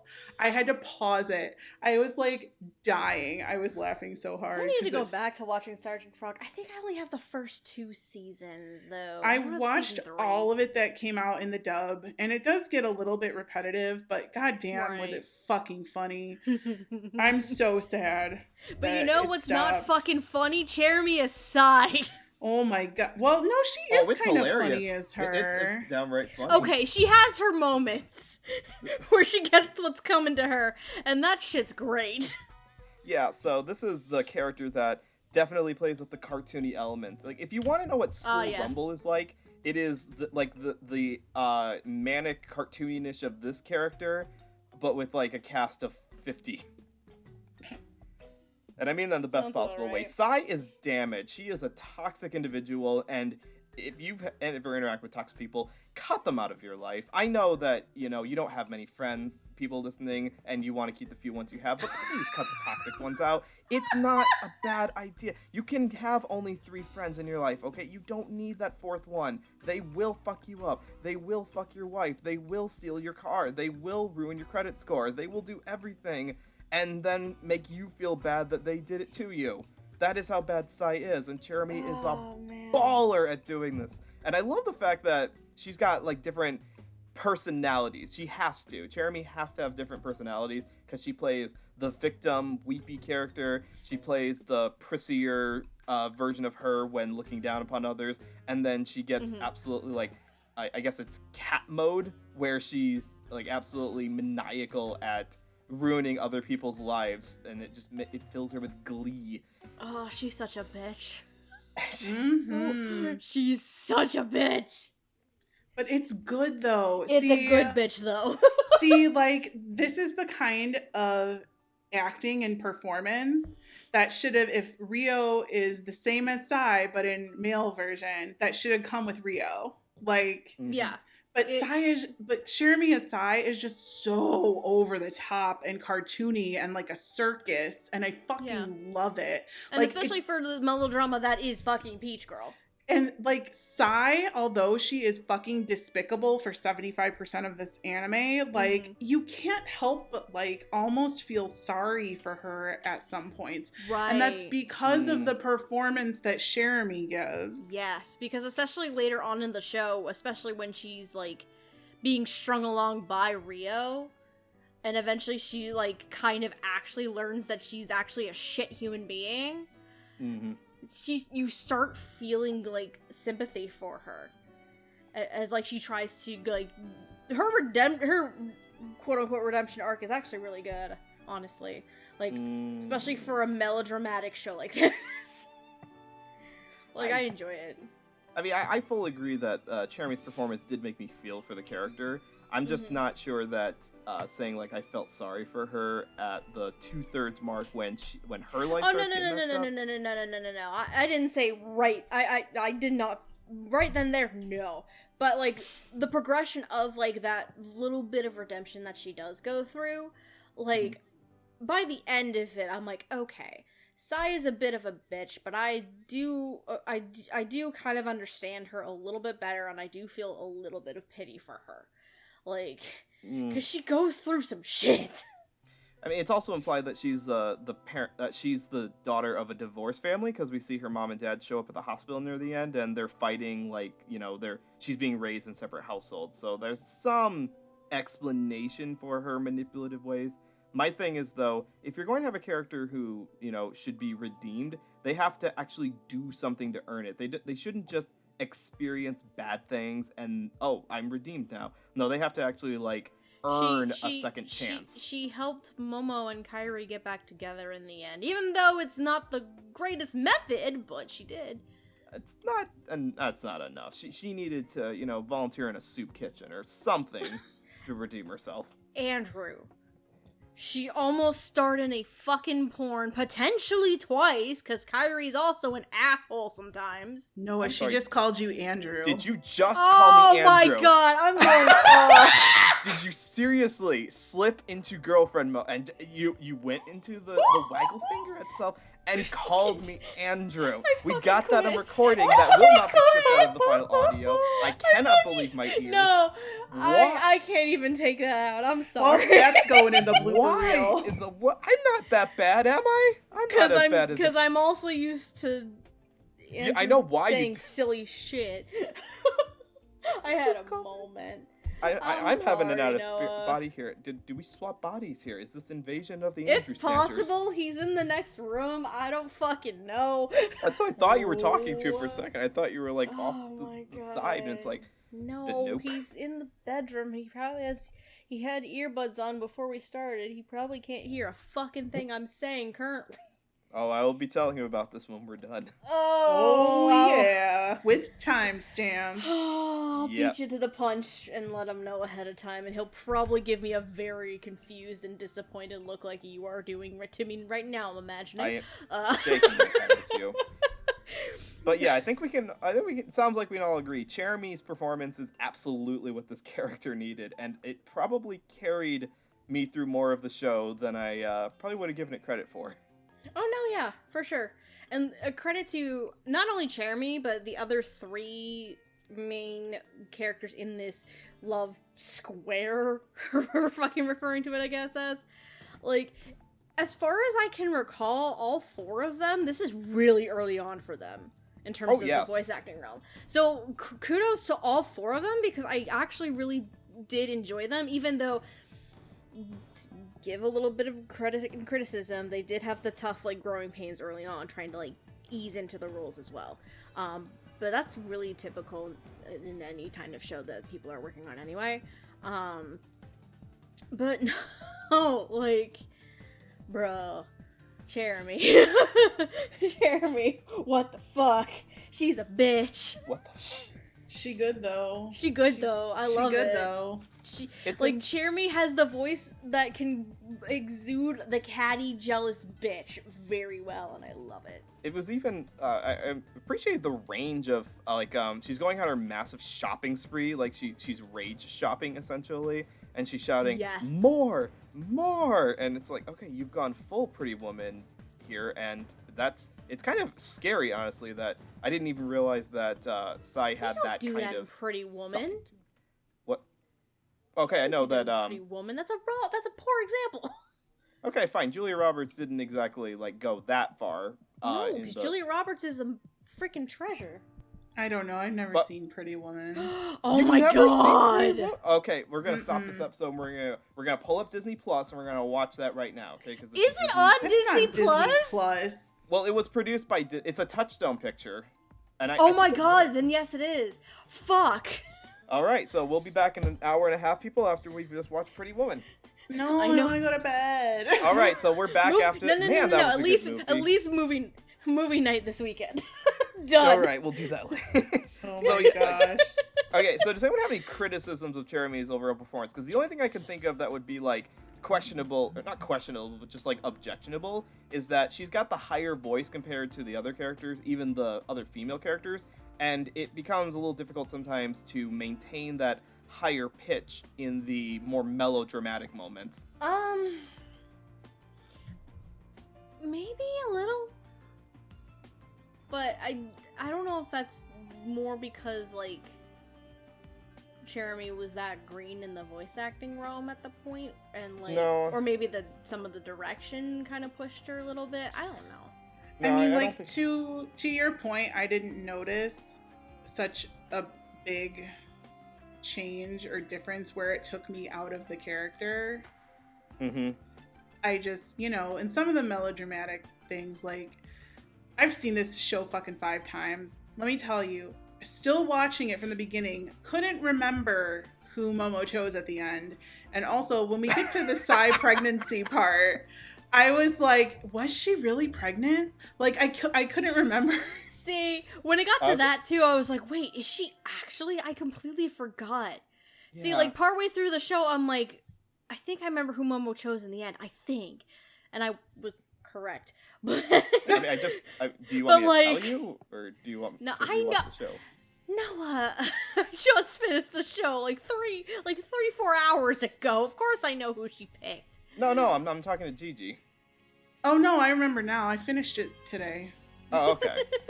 Yeah, we no. Take the time to rewatch the whole thing. No, we good, fam. We good. Okay, we good. But yeah, but I was just like, I like the way that Jeremy was performing, like, I honestly, like, couldn't remember that it was fake because I was convinced that she was convinced that Sai was pregnant. That's it's a good hysterical point. pregnancy, basically. But no, that's a good point, that her actual dramatic acting, not melodramatic, but actual dramatic acting is pretty good. Yeah. It's a good road to tread. Which is why, I mean, this show proves that we should totally get a School Days dub. Like, it's not impossible. No, please. Get on that. Oh, God. No. I volunteer myself as tribute. Like, since I started watching anime, like, I wanted to play Sekai so bad. Yes, get us on that nice boat, because we will buy copies of it if you dub it. Please, get us on the boat. Oh, my God. Discotheque. Look, you're going to send it to Sound Cadence, which is 20 out of 10 there. So I'm just saying, I'm not a voice actor, but goddamn, like, my dream role is Sekai from School Days, and I don't care. I just don't care. It would be amazing. Why? And anyway, for those, days, we won't talk about Stephanie, who's uncultured and doesn't like School Days. Uncultured? It's okay. Not all of us can be born perfect. Fuck off, uncultured my goddamn ass. You sit your fucking bitch ass down. I will. I'll sit here and I'm gonna watch Twilight, because that's Fucking about hell. what we're gonna do right now, except minus the cool vampires and the cool werewolves. But like other great love triangles of our time, we have the Edward and we have the Jacob and the Bella. We have Katniss and Peeta and Gale. We have Stefan and Damon and Nina Dobrev, who was on Degrassi. Elena. Oh my gosh. And now we have Kairi and Toji and Momo. Our good friend Kairi, who actually won. He won the game. Yeah. My boy Kairi. Is played by... Yes? Even though Momo could have easily done the Road to El Dorado thing and said, both. Both is good. God damn. They weren't going to have that. Toji would throw hands. If Toji she even would tried throw to hands. suggest that Polly. Toji would fucking kick Kairi's ass if That given would, a chance. God, it would not have been cute. It would not have worked. I don't know why we're talking about them in this order. This is just the order I wrote them down in, so that's what we're going to do. Kairi is played by Orion Pitts. Yay! Kairi is a good boy. He's a little sarcastic. He's very charismatic, but he makes some really kind of dick moves in like my 5th watch of this, which I'm just clearly noticing now. Yeah. Like telling Momo he's in love with someone else and then kind of expecting Momo to wait for him He so also he can did kind get of over set. it. He also did kind of set up the whole revenge against Sai, where she's gonna be an actress and fucking the first time. Yeah, anyway. the Swatternator with the mask Yeah, and the big guy. granted, okay, to be fair, he didn't know it was gonna go that far, but that was also stupid on his part. So. Okay, I'm sorry, I don't mean to actually you, but that's actually a part where the dub does actually change it up a little bit, because one thing the dub kind of unintentionally, maybe it was intentional, it softened some of the characters' lines a little bit. So in the dub, that whole scene where Kairi is explaining about, you know, what they're doing to Sai to kind of like get back at her. In the dub, it's that oh, she'll be fine. Nothing serious is going to happen. But in the sub, the original Japanese, it's more along the lines of, well, I mean, something could go wrong, but if it does, at least she'll learn her lesson. Japan, why? Ooh. It's a little. Ooh, okay. Yeah, it was a lot more malicious, and there's a little bits of that here and there. Like I think there's one of the Ooh. teachers is a little meaner in the sub than the dub as Okay, well. so at least the dub doesn't make Kairi to be a 100% true fucking dick. No, He's they not definitely Rio. soften him up a little He's bit. not Rio, thank No. Christ. No, they didn't change anything with Fuck Rio's that guy. lines, but the characters they wanted to seem nicer, they softened up their lines a little bit in the tub. Good, because Kairi's a sweetheart. Pain in the ass, but a sweetheart. Kairi's alright. Kairi, when I first watched this, and when I watched it the second time, and the third and the fourth, I was on Team Kairi. As I'm on Team for who I felt on this last rewatch, you'll have to wait probably another 15 minutes. But I was also Team Jacob in Twilight, and in what's the other one? Were you Team Gale? I was In Team Hunger Peeta Games? in the movie and Team Gale in the book. Gotcha. So anyway, Orion Pitts, he has played Akatsuki in Kakurio, Bed and Breakfast for Spirits. I don't know who this character is because I've never seen this anime, although everyone is told... Ogita! No, I fucking no. love... Oh, sorry. No, and this other one I'm about to talk about. He also plays Hyakunosuke Ogata in Golden Kamui, Ogita. which I've still never seen, even though everyone has told me to go watch Golden I Kamui. love Ogita. He's a shit fucking dick, but I love Ogita. What a glowing also- recommendation. He also one of my plays favorite June. characters from that show, alright? June in Ensemble Stars, and under a different name, he plays a character in Kiss Him Not Me. So we have technically talked about him before, but this was like super early Orion Pitts. Hello. Oh, this is so early. Oh my god. It's not the normal Orion Pitts we know now. You know what? I Absolutely liked not. it. I do too! I love it! Like, Really? and Yes. I'll tell you why. Kyrie is there's a bug on my wall. There's a bug on my wall? Kyrie's a No. bug on your wall? There are two. Great. I'll have to get my boyfriend in here to kill them. Do you have Super. any thick magazines that can be rolled up and Why swapping would- the wall? Why I would currently she have a do- BL manga sitting on this desk, which I'm not willing to sacrifice. About to say, why would she want to sacrifice like a magazine that she actually might want to keep? No, So- I'm asking like No. the ones they ship to the mail that you don't need. Like is there the Christian Weekly on your desk or something? No, but did I tell you that somebody literally hand wrote a letter about Jesus and dropped it in our mailbox?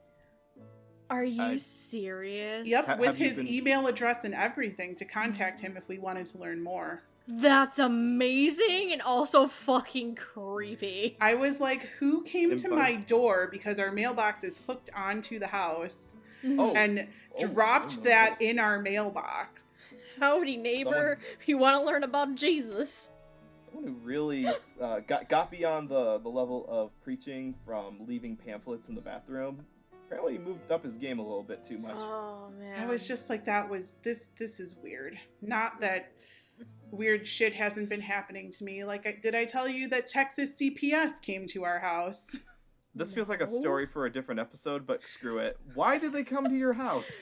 Because the people who lived here before us apparently had some huge issues with child protective services. And I was like, Oh lady, they my don't live God. here anymore. And she was like, well, what do you know about them? When did they leave? Blah, blah, blah, blah, blah. I'm like, dude, I don't know. We just moved in here. It's like we moved in here the beginning of June. That's all I know. I don't know where the fuck they Exactly. She's like, oh, okay, well, I'll take my card back then. I was like, cool. DJ, I'm so glad you're a better person than me. Because if I was in that situation, I would have said weird things like, "Oh yeah, that's us. We're the kids." So thanks for coming. We went to that beach from that one M. Night Shyamalan movie. Obviously, you've grown up a little bit. Oh Hooked my up since then. god.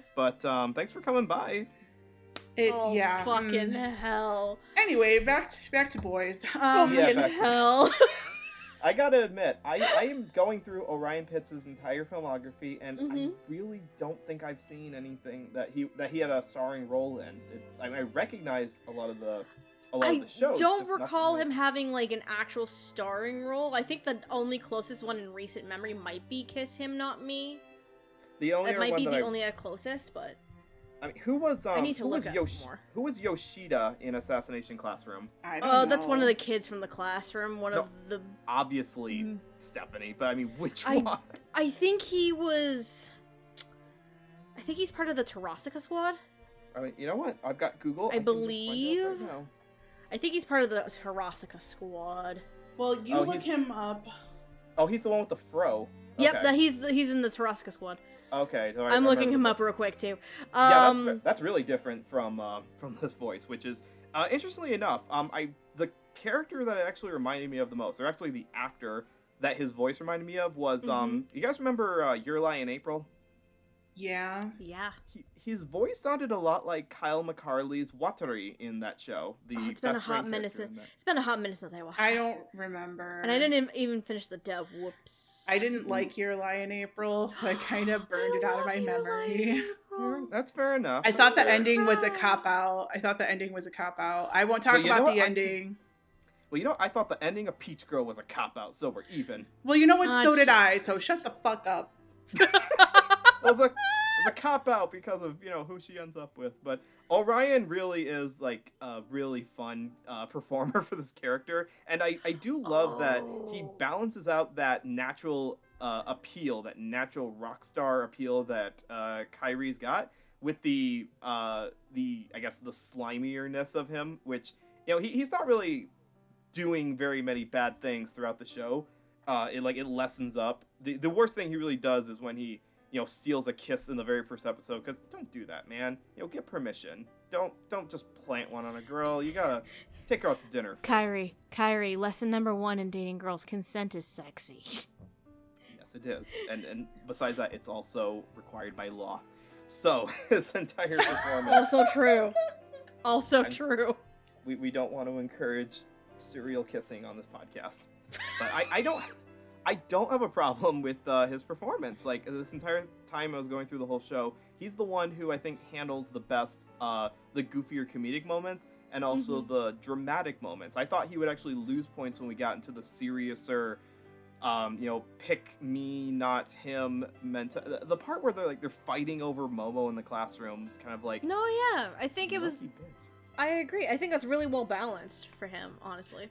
I really felt, and this is where I'm going to really kind of zero in on the directing, that the last arc of the show is really well directed, and that most of the main cast give their best performances in like the Yes. last arc of the show. That 100%. like when Are we fucking talking- Kyrie was crying Yeah. with the dog or whatever, like. Yeah. I don't know what's going on with my life today, but I was fucking sobbing. And I was like, why am I crying at this dumb scene? But here I am because Orion Pitts is so good. Fun fact: the dog that shows up throughout the whole show is voiced by Chris Bevins. That's awesome. That's it's amazing. funny because he always voices dogs. He voiced the dog in Beck. He voiced the dog in DBZ. He's just the dog man. That's fucking great.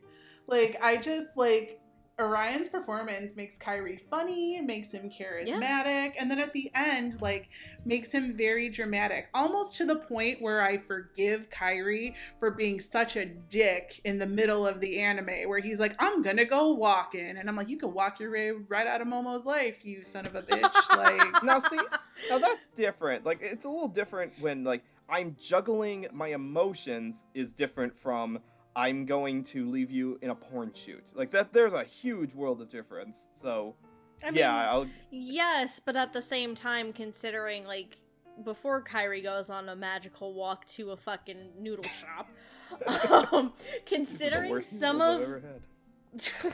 considering some of the shit that Kyrie does do to Momo, like, basically on an emotional level, emotional, mental, maybe to an extent psychological, maybe, but mostly emotional level. Kyrie can actually be seen as a fucking dick. like at the end, so Momo actually chooses Toji first because he's more stable and doesn't make her Right. anxiety go off. Yeah.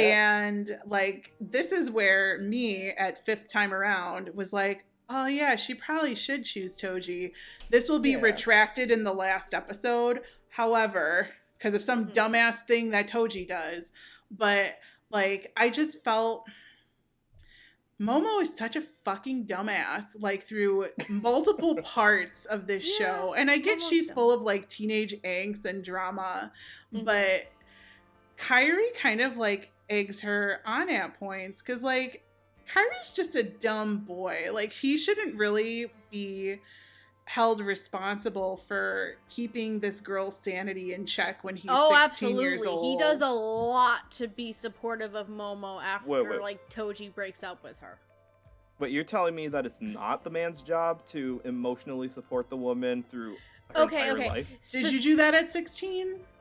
So me and Jennifer have been together essentially since middle school. Jesus Christ.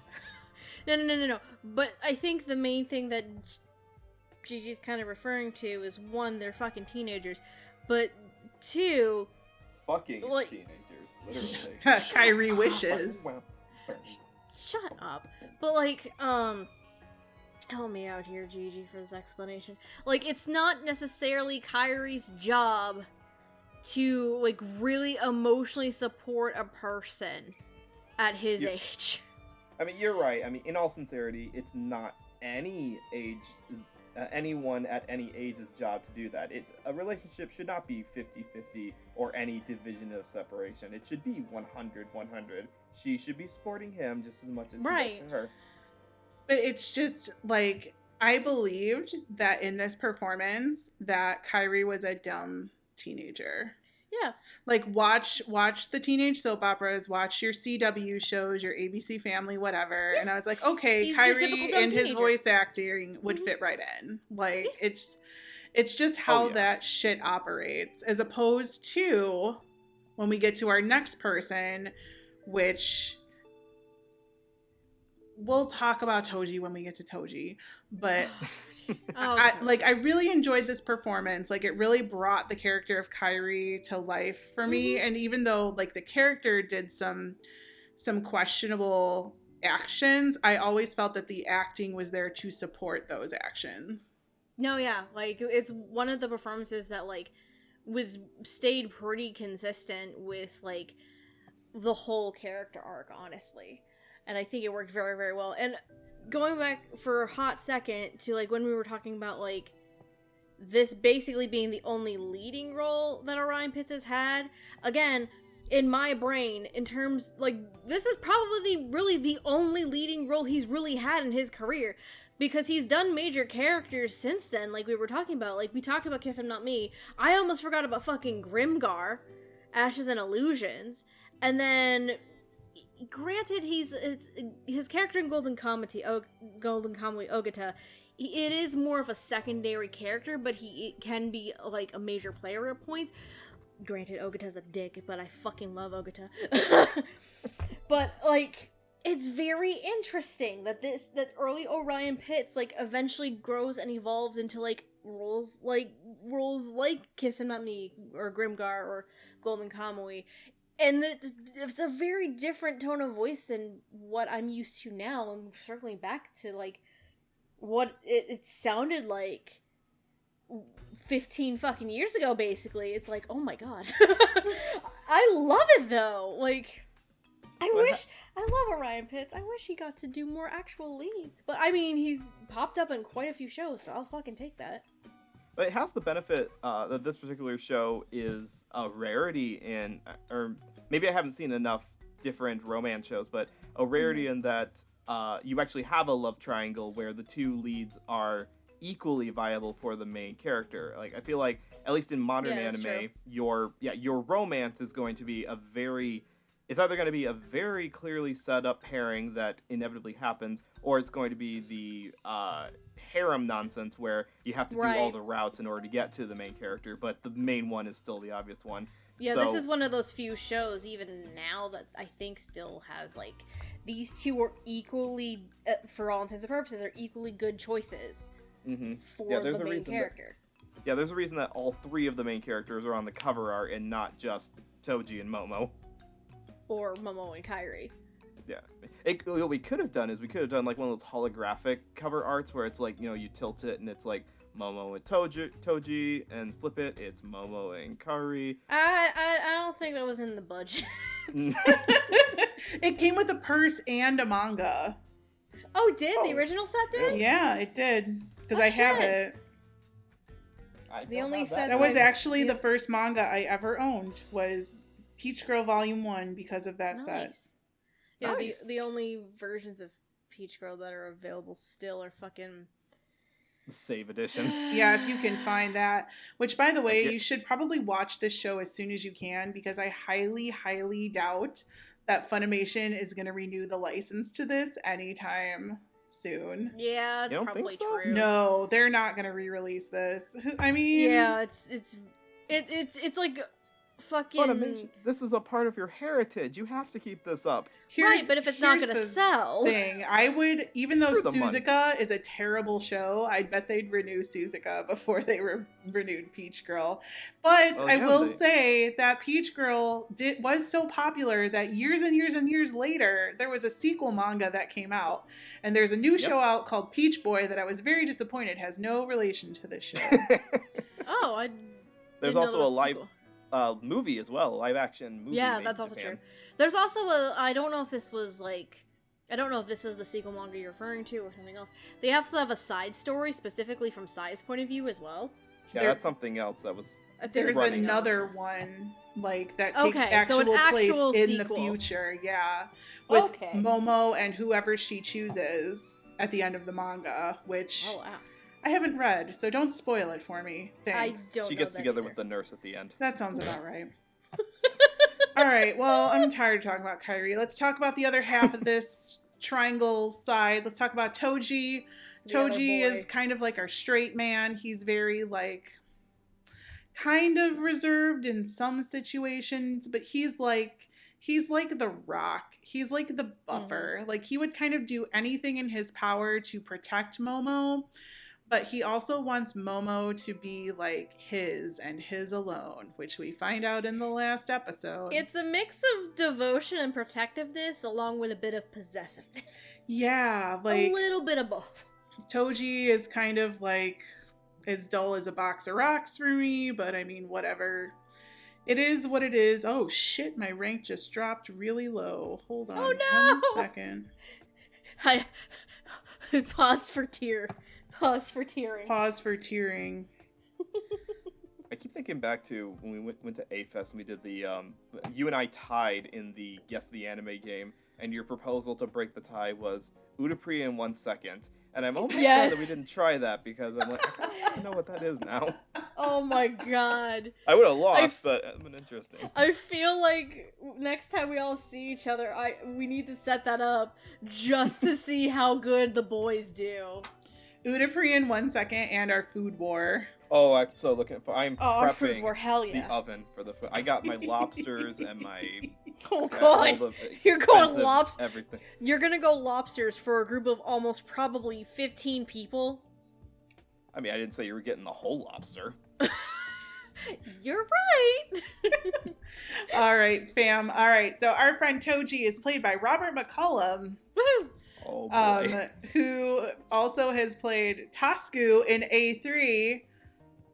I'm bringing this up for a reason, Funimation. I know I said that if you guys dubbed Skate the Infinity, I'd never talk about how you haven't continued the dub for A3 yet. Psst. But here I am. Psst, Funimation. Psst. Months later. Finish A3, please. Psst. Please, Kate, thanks. Please. Also, psst, dub Moriarty the Patriot. Do a girl solid. Thanks, bye. Okay, cool. So that out of the way. Months, all right? He also plays Best Boy in Death Parade, Genti. Yes. And he plays Asshole in Attack on Titan, Reiner. We won't talk about what Reiner does, but I fucking hate Reiner, and he can die in a fire. Oh, Reiner's a fucking piece of work. That's for sure. So, here's my thing with Robert as Toji. Yeah, I think for a lot of it, he sounds really kind of boring. However, once he like gets to the point where he's defending Momo, or in the same vein, pushing Momo away, or in the also same vein, getting very passionate about Momo, why didn't you really choose me, you stupid bitch? And pushing her down on the bed. That's when I think he does really well. And like, but that's because Robert gets to stretch his acting chops as opposed to playing Toji, I'm good and reliable like a puppy dog, but also kind of Toji. Dogs are not reliable. Have you ever had a puppy? No, I haven't had a puppy. We need to fix that, don't we? I'm allergic. I have a cute puppy sitting right next to me now, and she's the best. You got a little puppy. I got no puppy. I have a boyfriend. He good enough. I have a puppy. His name is Andrew. Now, so you're just rubbing it in. You both have boyfriends, and all I have is the puppy. What do I have? I'm sorry. You could get a boyfriend, too. I'm sorry. And then Noah does not get to sleep in the bed tonight. He's regulated to the couch. Guess who's sleeping in the bed? The puppy. The puppy's taking his place. Yeah. Oh, no, heck no. The puppy, I would join the puppy in her crate. No, what are you kidding? No, the puppy's taking your spot in the bed. You're you're going in the couch. No. I mean, Jennifer can have the bed, but I'm keeping the puppy. You got rid of that nice couch, didn't you? We do have a nice couch, which, to everyone listening, I want you all to fully appreciate my wonderful wife, Jennifer, who legitimately, she puts herself out on the couch while I'm recording in her bedroom because, one, it's loud and over the top, and also because she is just that supportive. We love you, Jenny. You're the real MVP. Take care of your local wives today, people. Also, she also sat through, according to Noah, half of this fucking show, and what did she say? She wanted to start from the beginning? She did. I got to like the halfway point of the show, and she was watching it because she doesn't usually watch the shows I'm watching because I don't usually watch shows like this. I do sometimes, but not normally. But she saw this, and this was up her alley, so she's like, "Can we watch this from the beginning?" I was like, "No, I don't have the time or the patience to watch it again." Maybe we'll watch it again as a group. I'm about to say, now that you're gonna be done with this episode, you're gonna have to watch it with her, because she's gonna want to watch it. Let me at least, get through some other manlier shows before I go back into the Peach Girl. Oh, jeez. Okay. No one needs a palate cleanse. That's what he's fucking saying. Anyway. That's right. I need to watch Anna Green Gables. Good show. You want something hilarious, JJ?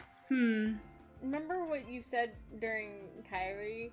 That you were a Kyrie person? Like in early watches? You like Toji. In my first watch, yes. Yeah, because want to know why, fam? Because say it with me. He's a good vanilla boy. But I mean, watching it the second time though, Stephanie, I'm on Team Kyrie though.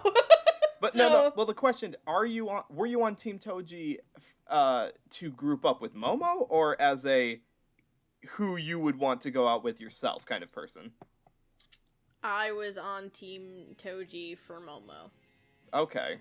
See, I was on Team Toji for Momo in this last watch that I did. See, I flipped. I'm Team Kyrie. I'm like, shit. Like, before I was always Kyrie. But then I'm like, no, you know what? Kyrie made this bitch wait while he walked to the noodle shop. Like, fuck that. He had more flaws. And it's his dumbass fault that he fucking got caught in a typhoon because he's a fucking moron. Bitch, you could have called her on her cell phone and been like, hey, you're a dumbass. Kyrie's a dumbass. See, at this point, I'm just all about the fucking nonsense and drama. That's why. Like, I'm so invested, and I'm like, okay, I really like Kyrie. Kyrie's a sweet bean, even though he's a dick sometimes.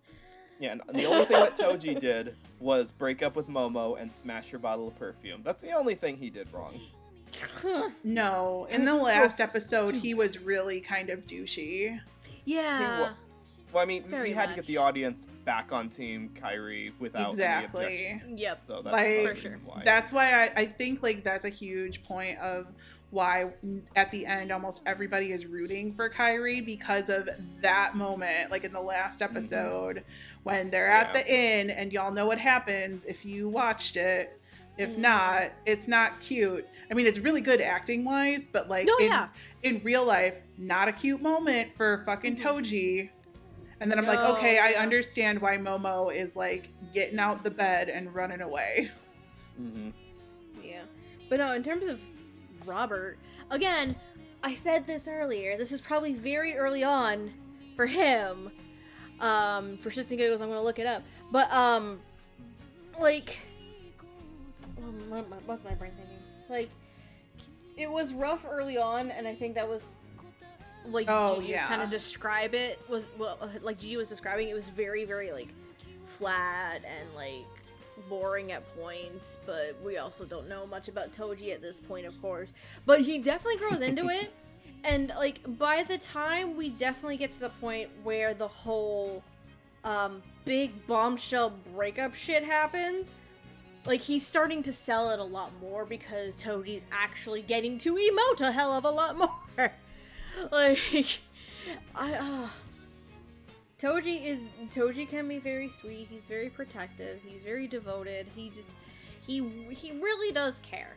Like, the fact that he fucking does go through the massive breakup with Momo was just to fucking protect her from Sai potentially ruining her damn life because of a fucking picture. Oh, there was a really good line during that whole part. Something about being an international whore. And I was like, God, that's good writing. Oh, that was great. Sai basically says, like, she would go from school slut to international whore overnight. Oh, yeah. Oh, like, God, what a great fucking line. I'm like, ooh, you bitch. Sai, you bitch. But no, like, it's rough in the beginning, but again, it's one of those growing pains situations, and I think Toji as a character also may not have lent itself too well in the beginning as well, for Robert to really kind of, like express as the character. But, like, when the longer he gets in there, the more Toji does get to have shit to express, which means Robert gets to, like, express, like, show his chops even more. So, and then by the end of it, I'm like, oh, Toji, you fucked up. Why you do this, Toji? Yeah, he could have made it out on top. He could have been the home run swing, but tripped at the finish line. And the thing I want to also add is you were talking about how he doesn't get to emote as much because his character is just a little more vanilla. He does get to have some funny lines when Sai is blackmailing him. He's got to have, like, the deadpan, like, dead to the world voice.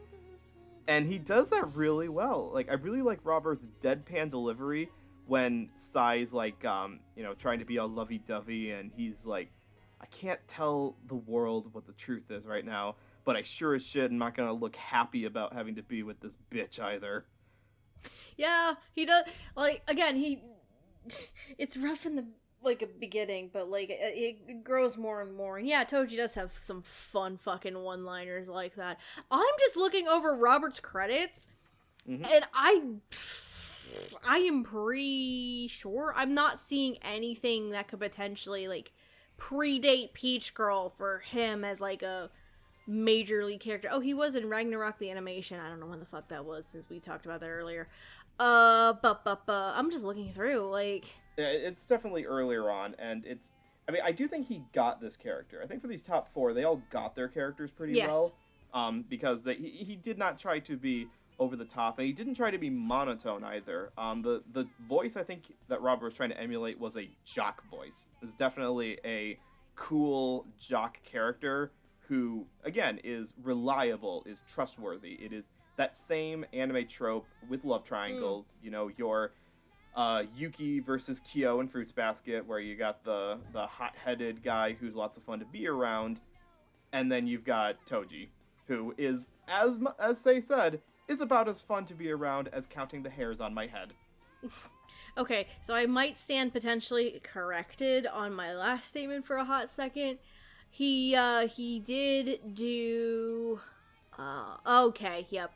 He was in Yu Yu Hakusho, actually. Oh, okay. As Sensui. Oh. He was, Shinobu Sensui. So that could be the one thing I think that might predate this. Oh, that guy was a bastard. I haven't finished fucking Yu Yu Hakusho. I need to go back to that. No, Sensui was the guy with, like, the split personalities, wasn't he? I don't remember. Maybe. You don't remember? Someone in the comments is going to know. Maybe. But yeah, I think so. I think he was the guy who had to have like split personalities, and some of them were like wimpier personalities, but his more darker ones were. A lot more no. sinister. Yeah, yep, you are correct. No, this is the dude that is like fucking. Split personalities. This is him. I just looked at the character. I'm like, oh, I recognize this character. I haven't gotten to that far in the show. Like, I'm on the fucking tournament. What is it? The dark tournament? Is that the what dark tournament? Called? Yeah, that's where I last was. But yeah, okay. I was gonna say the dark wizard tournament. I was like, no, that's something entirely different. That's something, and that's a different show. But no, Yu Yu Hakusho would be potentially the one thing I think that predates this for Robert. Okay. Yeah. Well, he did pretty do you guys have good. Yeah, okay. I was gonna ask, do you have any qualms with Robert's performance? Aside from the early episodes, no. I already said mine. Like, I kind of felt it was wooden at times, but that's what the character called for, so... It is what it is. Alright, let's... It is what it is. Alright, I hate doing episodes that are over 2 hours, so let's hurry up, and we're gonna talk about the lady of the hour, Miss Peach Girl herself, that is Momo Adachi. Yay. She our girl Momo, who we've got to root for because she's the main character, and Our girl Momo, who's also an idiot.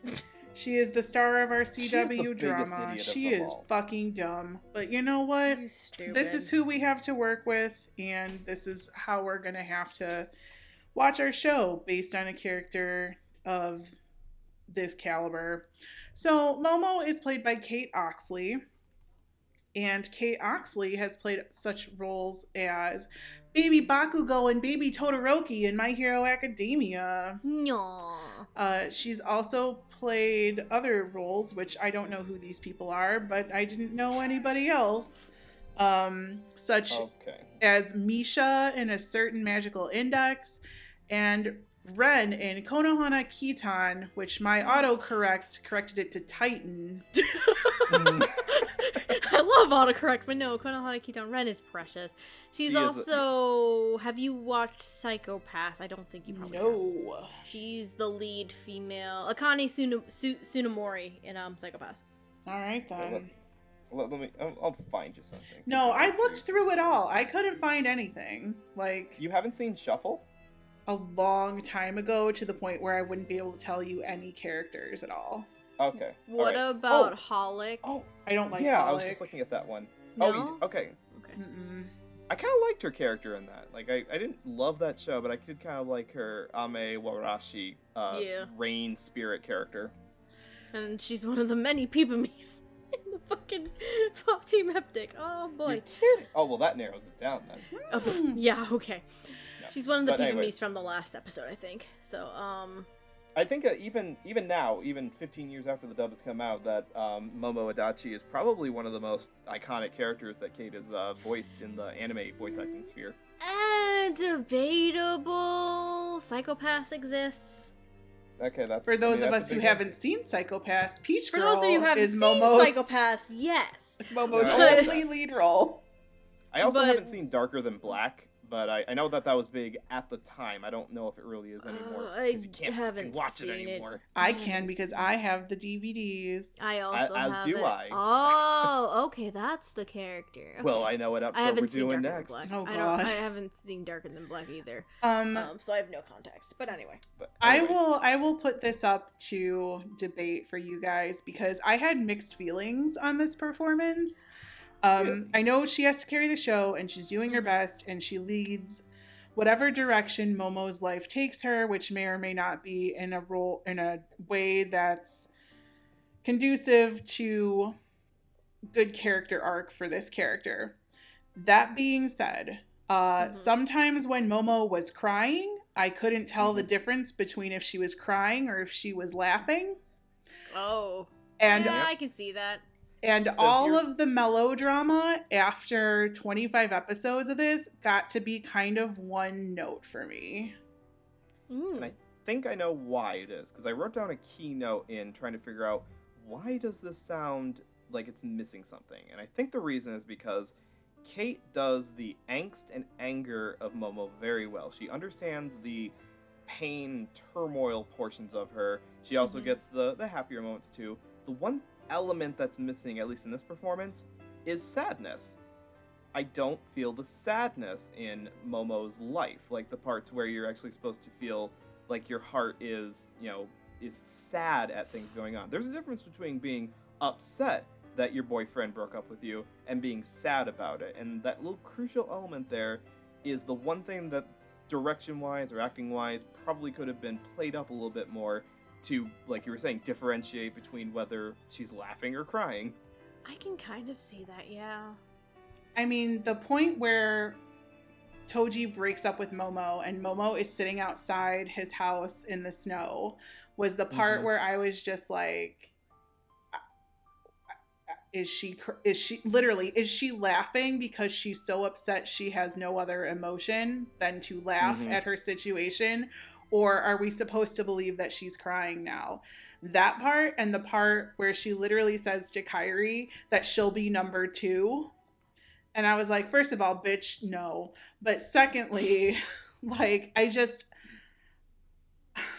couldn't believe it that she wouldn't be a little more broken up about that in that moment, that it was vocally that her mind was so made up that was the decision that Momo was going to make, like, right in that point in time. Like, I mean, like you said, like, a lot of the angst was really good, and when Momo gets excited about something, but then like, I also really like that she had a spunky and fun attitude. That's what I really liked about Kate. But there were just some points that I was just like, can we tone it down?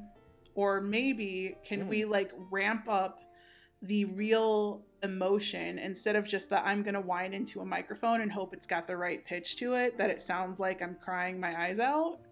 And I don't think that's not Kate's fault, because the show itself, like the actual Japanese version, is very, like, the acting matches that archetype, but you look at the animation, you look at the shifting between realistic character designs and then chibi bits. There's like a full gag where, like, the swim team comes in and the characters turn into, like, video game text speak for a couple of lines for some reason. I don't know why that's there. This show has a bit of a balancing act in that first portion when it comes to the comedy and the drama portions of it. So I feel like Kate was trying to thread that line very carefully, not get too upset, like, too into it, so to the point that it would offset people who were here for the goofier, cartoonish moments as well. I feel like she tried her best. There were just some beats that I didn't buy.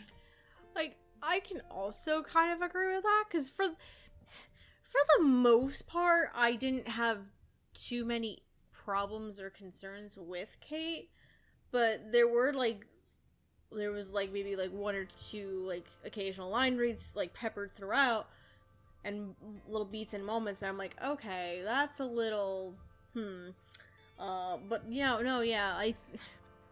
it's, again, also rather early on for Kate, too, and I don't think I really found anything else that was fairly early on, potentially predates this, honestly.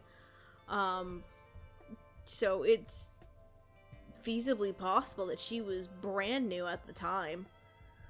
I just can't say for sure with confidence, but it was pretty early on. I was talking before about that commentary track. That was the one that Kate was the actress. Oh, it was her. In that Yeah. one. It was talking about how, yeah, she'd kind of, like, she'd done other roles before this. I'm sorry I didn't jot them down before this. But this was pretty early on, and that's how she got her connections, was the stage performances in the Fort Worth area. See, I wouldn't, sense. That was not my guess. But I figured it was her. That was my guess. Yeah. Honestly. But, she was in Kadocha. Jesus Christ. Oh my god, I love that show. I love that show too. That's another show that, while I'm watching the show, again, I'm watching on home video, and a preview for other shows pops up as, before you get to the main show, and it was Suzuka, Kodacha, and School Rumble were, like, the big 3 ones that kept getting promoted from that time period, because the discs were pressed in early 2000s. Fun fact, Kodacha used to be my favorite dub of all time. Well, damn, I don't alright. blame you. It's Kodacha, pretty the good. first Kodacha DVD looks to have been like 2005, so that could Oh, yeah. probably predate Peach Girl potentially for Kate. But this, at the very least, I think, because I don't know who Mami Suzuki is in Kodacha, so this could potentially be her first actual lead. Oh, was she the mom in that show? I don't No, fucking know. I don't think so. I don't I'm know. not who I don't. that Ouch! is. I don't know who.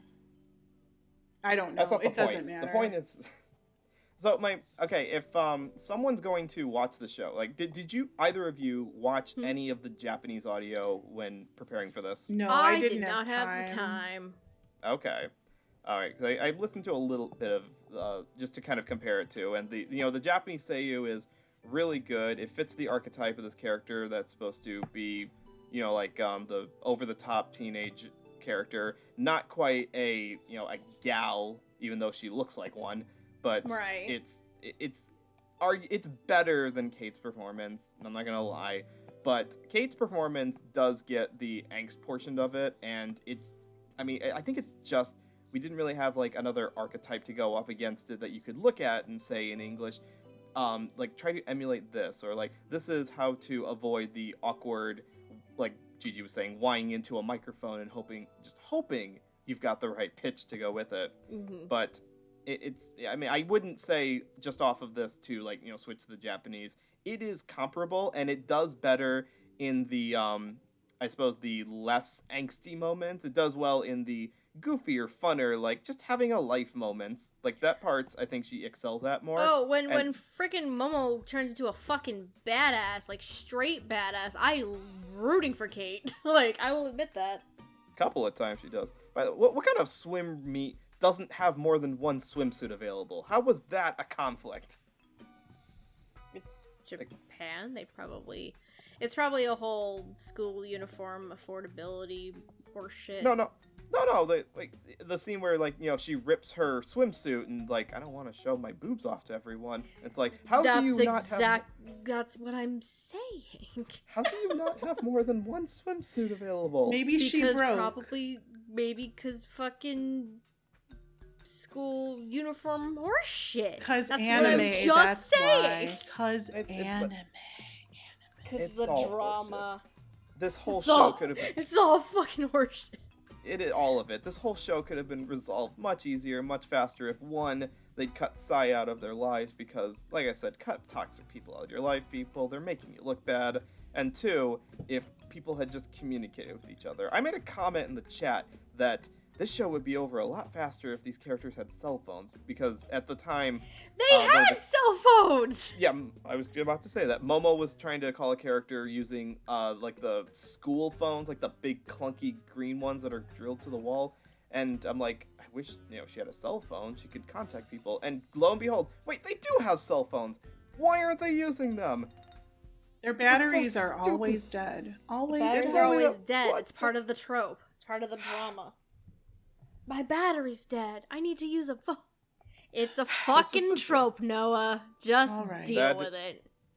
Well, this trope is going to say that, again, Kate did, honestly, just as good as I would have expected.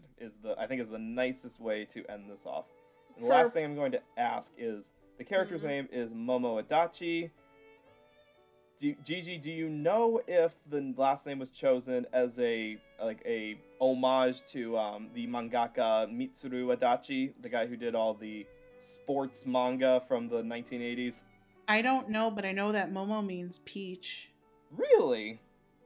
Yeah, you didn't know that? Like Momotaro, peach boy. He's being sarcastic. Oh. But he's being sarcastic.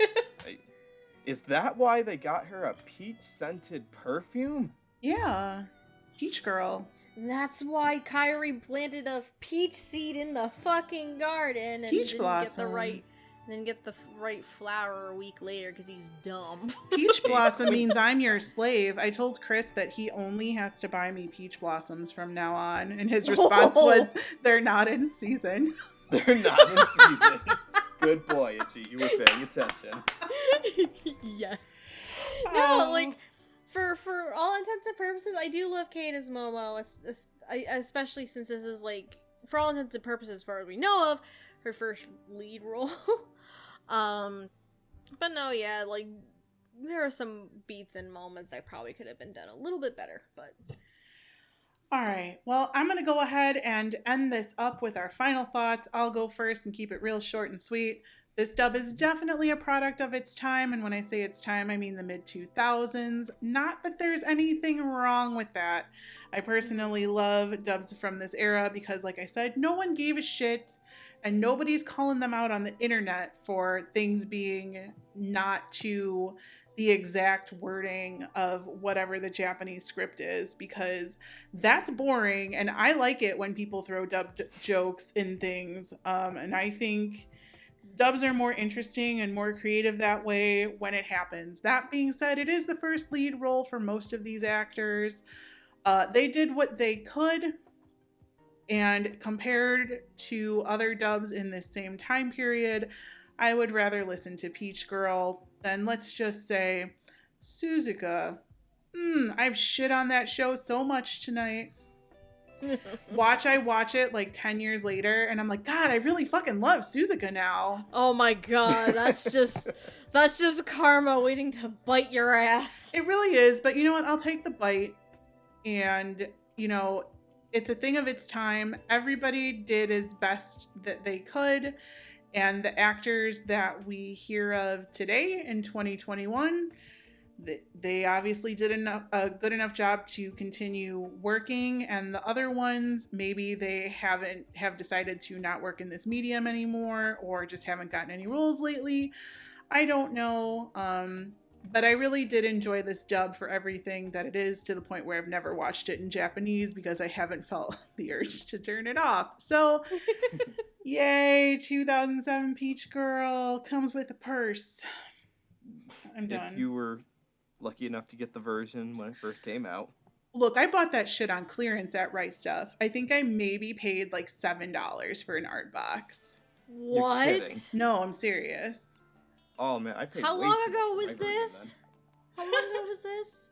What? How long ago was this? Oh God, I can't remember. then. Okay, I'm I assuming will that say they're not- this. Remember when Right Stuff used to do those sales for like $100 and you get 20 DVDs? Mhm. Oh my I god. think it was around that time, because that's when I first started like collecting stuff. I That sounds like distinctly it remember potentially. Oh no, that sounds like it potentially predates like me starting to collect shit. Potentially. So what Yeah, I you're don't telling me is before 2012, I don't think you're 2013? gonna be able to find the same Peach Girl release for $7, is what she's saying. No. Oh, God, no. No. And it was Absolutely. in singles. It was in singles. Oh my Oh, god. do people remember singles? I bought it Yes. in singles with the art box, of course. I have the only show that I still have that is with those singles is Speed Grapher. I'm not kidding. Oh, is that the really nice singles? Mm, Or is it the cheap ones? Look at who my boyfriend is. Like, all we have are singles and boxes. Like, if it's in a save edition, like, we don't want it anymore. Well, Gigi, since you two moved in together, you're not single anymore. Ah. Stephanie, She hasn't been single for a couple of years. Where Yeah. have you fucking been? Stephanie, let's talk Any- about your final thoughts here. We'll let Mr. Clue go last. Alright. I said this earlier. It's Fair been enough. like 10 fucking years since I've watched this fucking show. And it's not exactly as how I remember it, because I barely remember anything with this fucking show. For what this show is, and for the time period that it came out, the dub, I think, is actually pretty serviceable. People who are newer fans of English dubs are probably not gonna like it. Oh, you'll hate this. You're gonna fucking hate it. But for You'll love the opening song, though. Oh God, we didn't even mention how terrible it is. it's terrible, but it's so fucking catchy. I couldn't stop singing it. No. What's funny? What's so hilarious? I don't know if the home video release did this too, and Noah, you can tell us if it did. The fucking subtitles for the Japanese lyrics on top of the song, and they're nothing like what's being sung. It's so funny. The home video it just had the subtitles for, I'm assuming, the direct Japanese translations, and it's adapted writing, so it's like the words kind of matched up a little bit, but you could clearly tell where they changed it to actually match the meter, instead of just like, let's awkwardly take the words like, I remember. No. It's still hearts funny to me, would-" though. It's still funny, though. The ending wasn't any better. It's No. safe to say the ending was worse. Yeah, it's not that much better. Oh, But I think anyways. it was just as good. And anyways, no. For people in 2021 who are more modern anime fans and anime watchers, you're not gonna enjoy this. I can tell you that right now. However, if you have a soft spot for old school anime, or you just love fucking trash like Gigi and I tend to do, you're gonna love it, honestly. Like, there are some minor gripes that it being a almost 15-year-old dub, it's gonna show its age, but for all intents and purposes, I still think it's a pretty serviceable show and a serviceable dub. I take umbrage with you calling this old school anime because, the show's just over 15 years old. That's not Here's really the that old. To us, it's not that old, but to, like, newer anime fans, it's gonna be fucking old. I mean, this ain't no cat girl nuku, let's be real. Point still stands. This ain't no Ray Earth OVA old. Oh my god. Okay, yeah, see. Point give me still some of that good old- stands. Point still stands. You have the newer anime fans who are really like into like My Hero or fucking Demon Slayer. They're they'll gonna be hate like, this this. is old. They'll hate Oh yeah, this. To them, this is old school. Let me put on my grandma pants and say, you kids will hate this. I You kids get off my because, lawn. Like, I don't like that anything like older than a certain time frame all gets lumped together. Like, someone could lump I together mean, I'm not a fan of it Astro either. Boy, Voltron, Cowboy Bebop, and Peach Girl into the same glop of Again, the past. I'm not a fan of that either, but for like, oh my god, I can't believe I'm fucking aging myself. The younger generation, that's probably what they're gonna fucking think. Like, let's be real here. It is definitely of the pre-streaming era. Also, is the- no I think characters have teeth. They got some lips though. Mhm. boy, Oh, they have got lips. them lips, them luscious lips. Anyway, I'm done. Yeah, I'm not going to have anything more to add than these guys said because, yeah, if you're a fan of angst teen drama where the characters are very stupid, but you don't have to think very hard about what you're gonna get going into this, absolutely pop this on. I got enjoyment out of watching it because I don't want to say because my expectations were set low, but because I was slipping back into what I kind of cut my teeth on when I first got into anime, which was what was new at the time, and that was, again, the early 2010s, which had some remnants of the late 2000s, the 2Ks, Yeah, whatever we call that. That's decade. actually the same situation with me, honestly. Right. So, so the Relic of It Past, I think, will be an enjoyable touchstone for people who want to understand how we got from early days of home video release dubbing for anime into the modern day. And is it serviceable enough for what it's going for? Yes, it absolutely is. Is it going to, I guess, become your new favorite?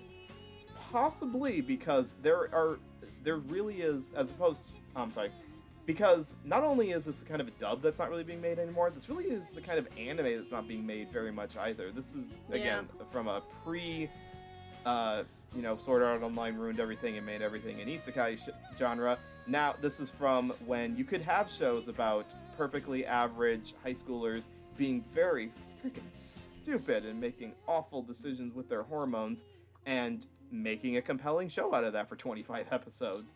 So, I'm glad we finally got around to talking about this because I can say this with absolute certainty. There are almost no other shows in anime quite like Peach Girl. It's Yeah. true. That have been dubbed. It's true. They're probably some older ones from like the 80s, but those ones never got dubbed. And I've been waiting a very long time to talk about Peach Girl. Every year I bring it up for Valentine's Day, and every year it gets shut down to the point where it's a joke that me and Noah were just going to talk about Peach Girl while everybody else talked about something else. Well, here we are. I know. We made it. We did it, finally. We did it, fam. We're talking about Peach Girl. Yay! And if So where can someone watch it if they're really curious to watch Peach Girl now? Well, if you want to watch Peach Girl and you haven't already, do it quickly. It's currently on Funimation in glorious 4:3 resolution. On Funimation now. platforms. That's pretty much the only place you can watch it. Pretty sure Crunchyroll took it down. I think it used to be on Crunchy back in the day, but who knows with them anymore. Probably. It's also on Um, home video, though. You can There's the home video. No Blu-ray, only DVD. only DVD. You gotta track it down. You gotta go to your HPB, your half-price books, and look around for Peach Girl, probably in a save it's edition. still available on Right Stuff, I think. Shut actually. up! I saw- Really? I saw it on part of the Oh, yeah. sale. I You saw it can- on oh, part yeah, of their Peach birthday Girl sale. And I'm not Suzuka kidding. are readily available in the save edition line. Mhm. I knew Not that hard Suzuka to get. still was for They're- some it's on the- reason. I am gonna look real quick. Like, I put it in my cart as a potential fucking buy from the sale, from the birthday sale. Right stuff, fuck off for a second. I'm trying to look at something. No, yeah, they still have it in stock. No shit. Who For knew? $15 currently, so. Well, it's definitely worth $15. I mean, you won't get the purse, but I mean, not everyone needs a purse with their the save anime. edition, so yeah. So you can watch it there or buy it. What else we're gonna talk about? Oh, we're gonna talk about our fabulous patrons. Again, thank you to Otaku Anthony for suggesting this show and finally letting me live my dream. I appreciate it very much.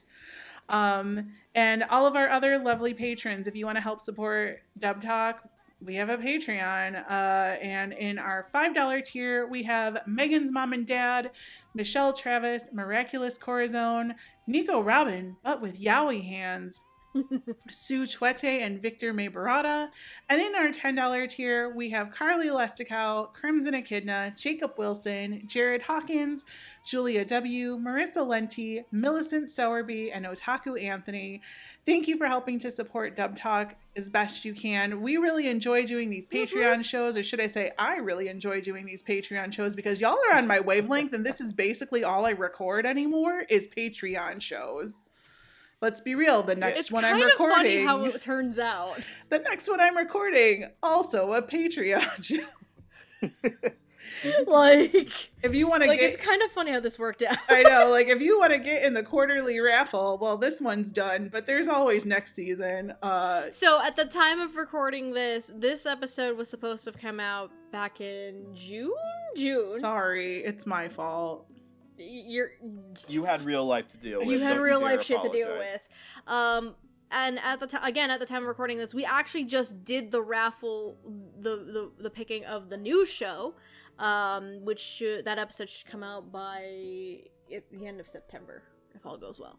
But yeah, if you want to take part in the next one, just make sure you're one of our $10 patrons come submission time. So.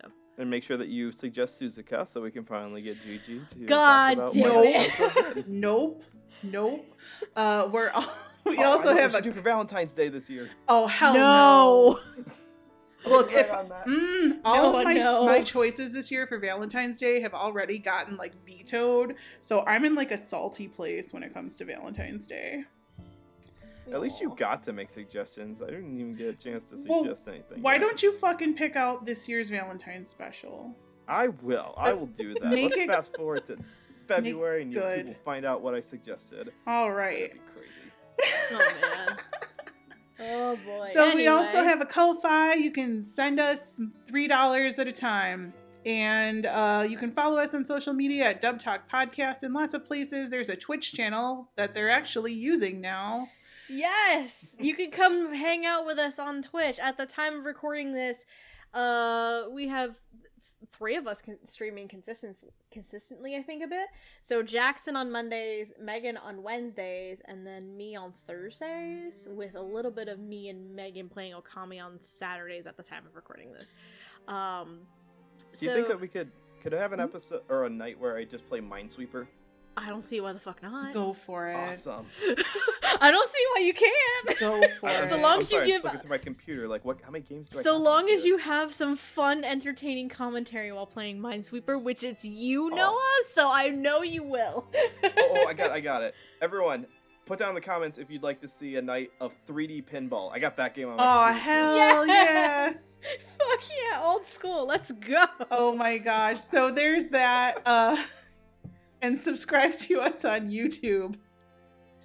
And download us on platforms where podcasts are found. Hooray. Yay. Now plug yourselves, bitches.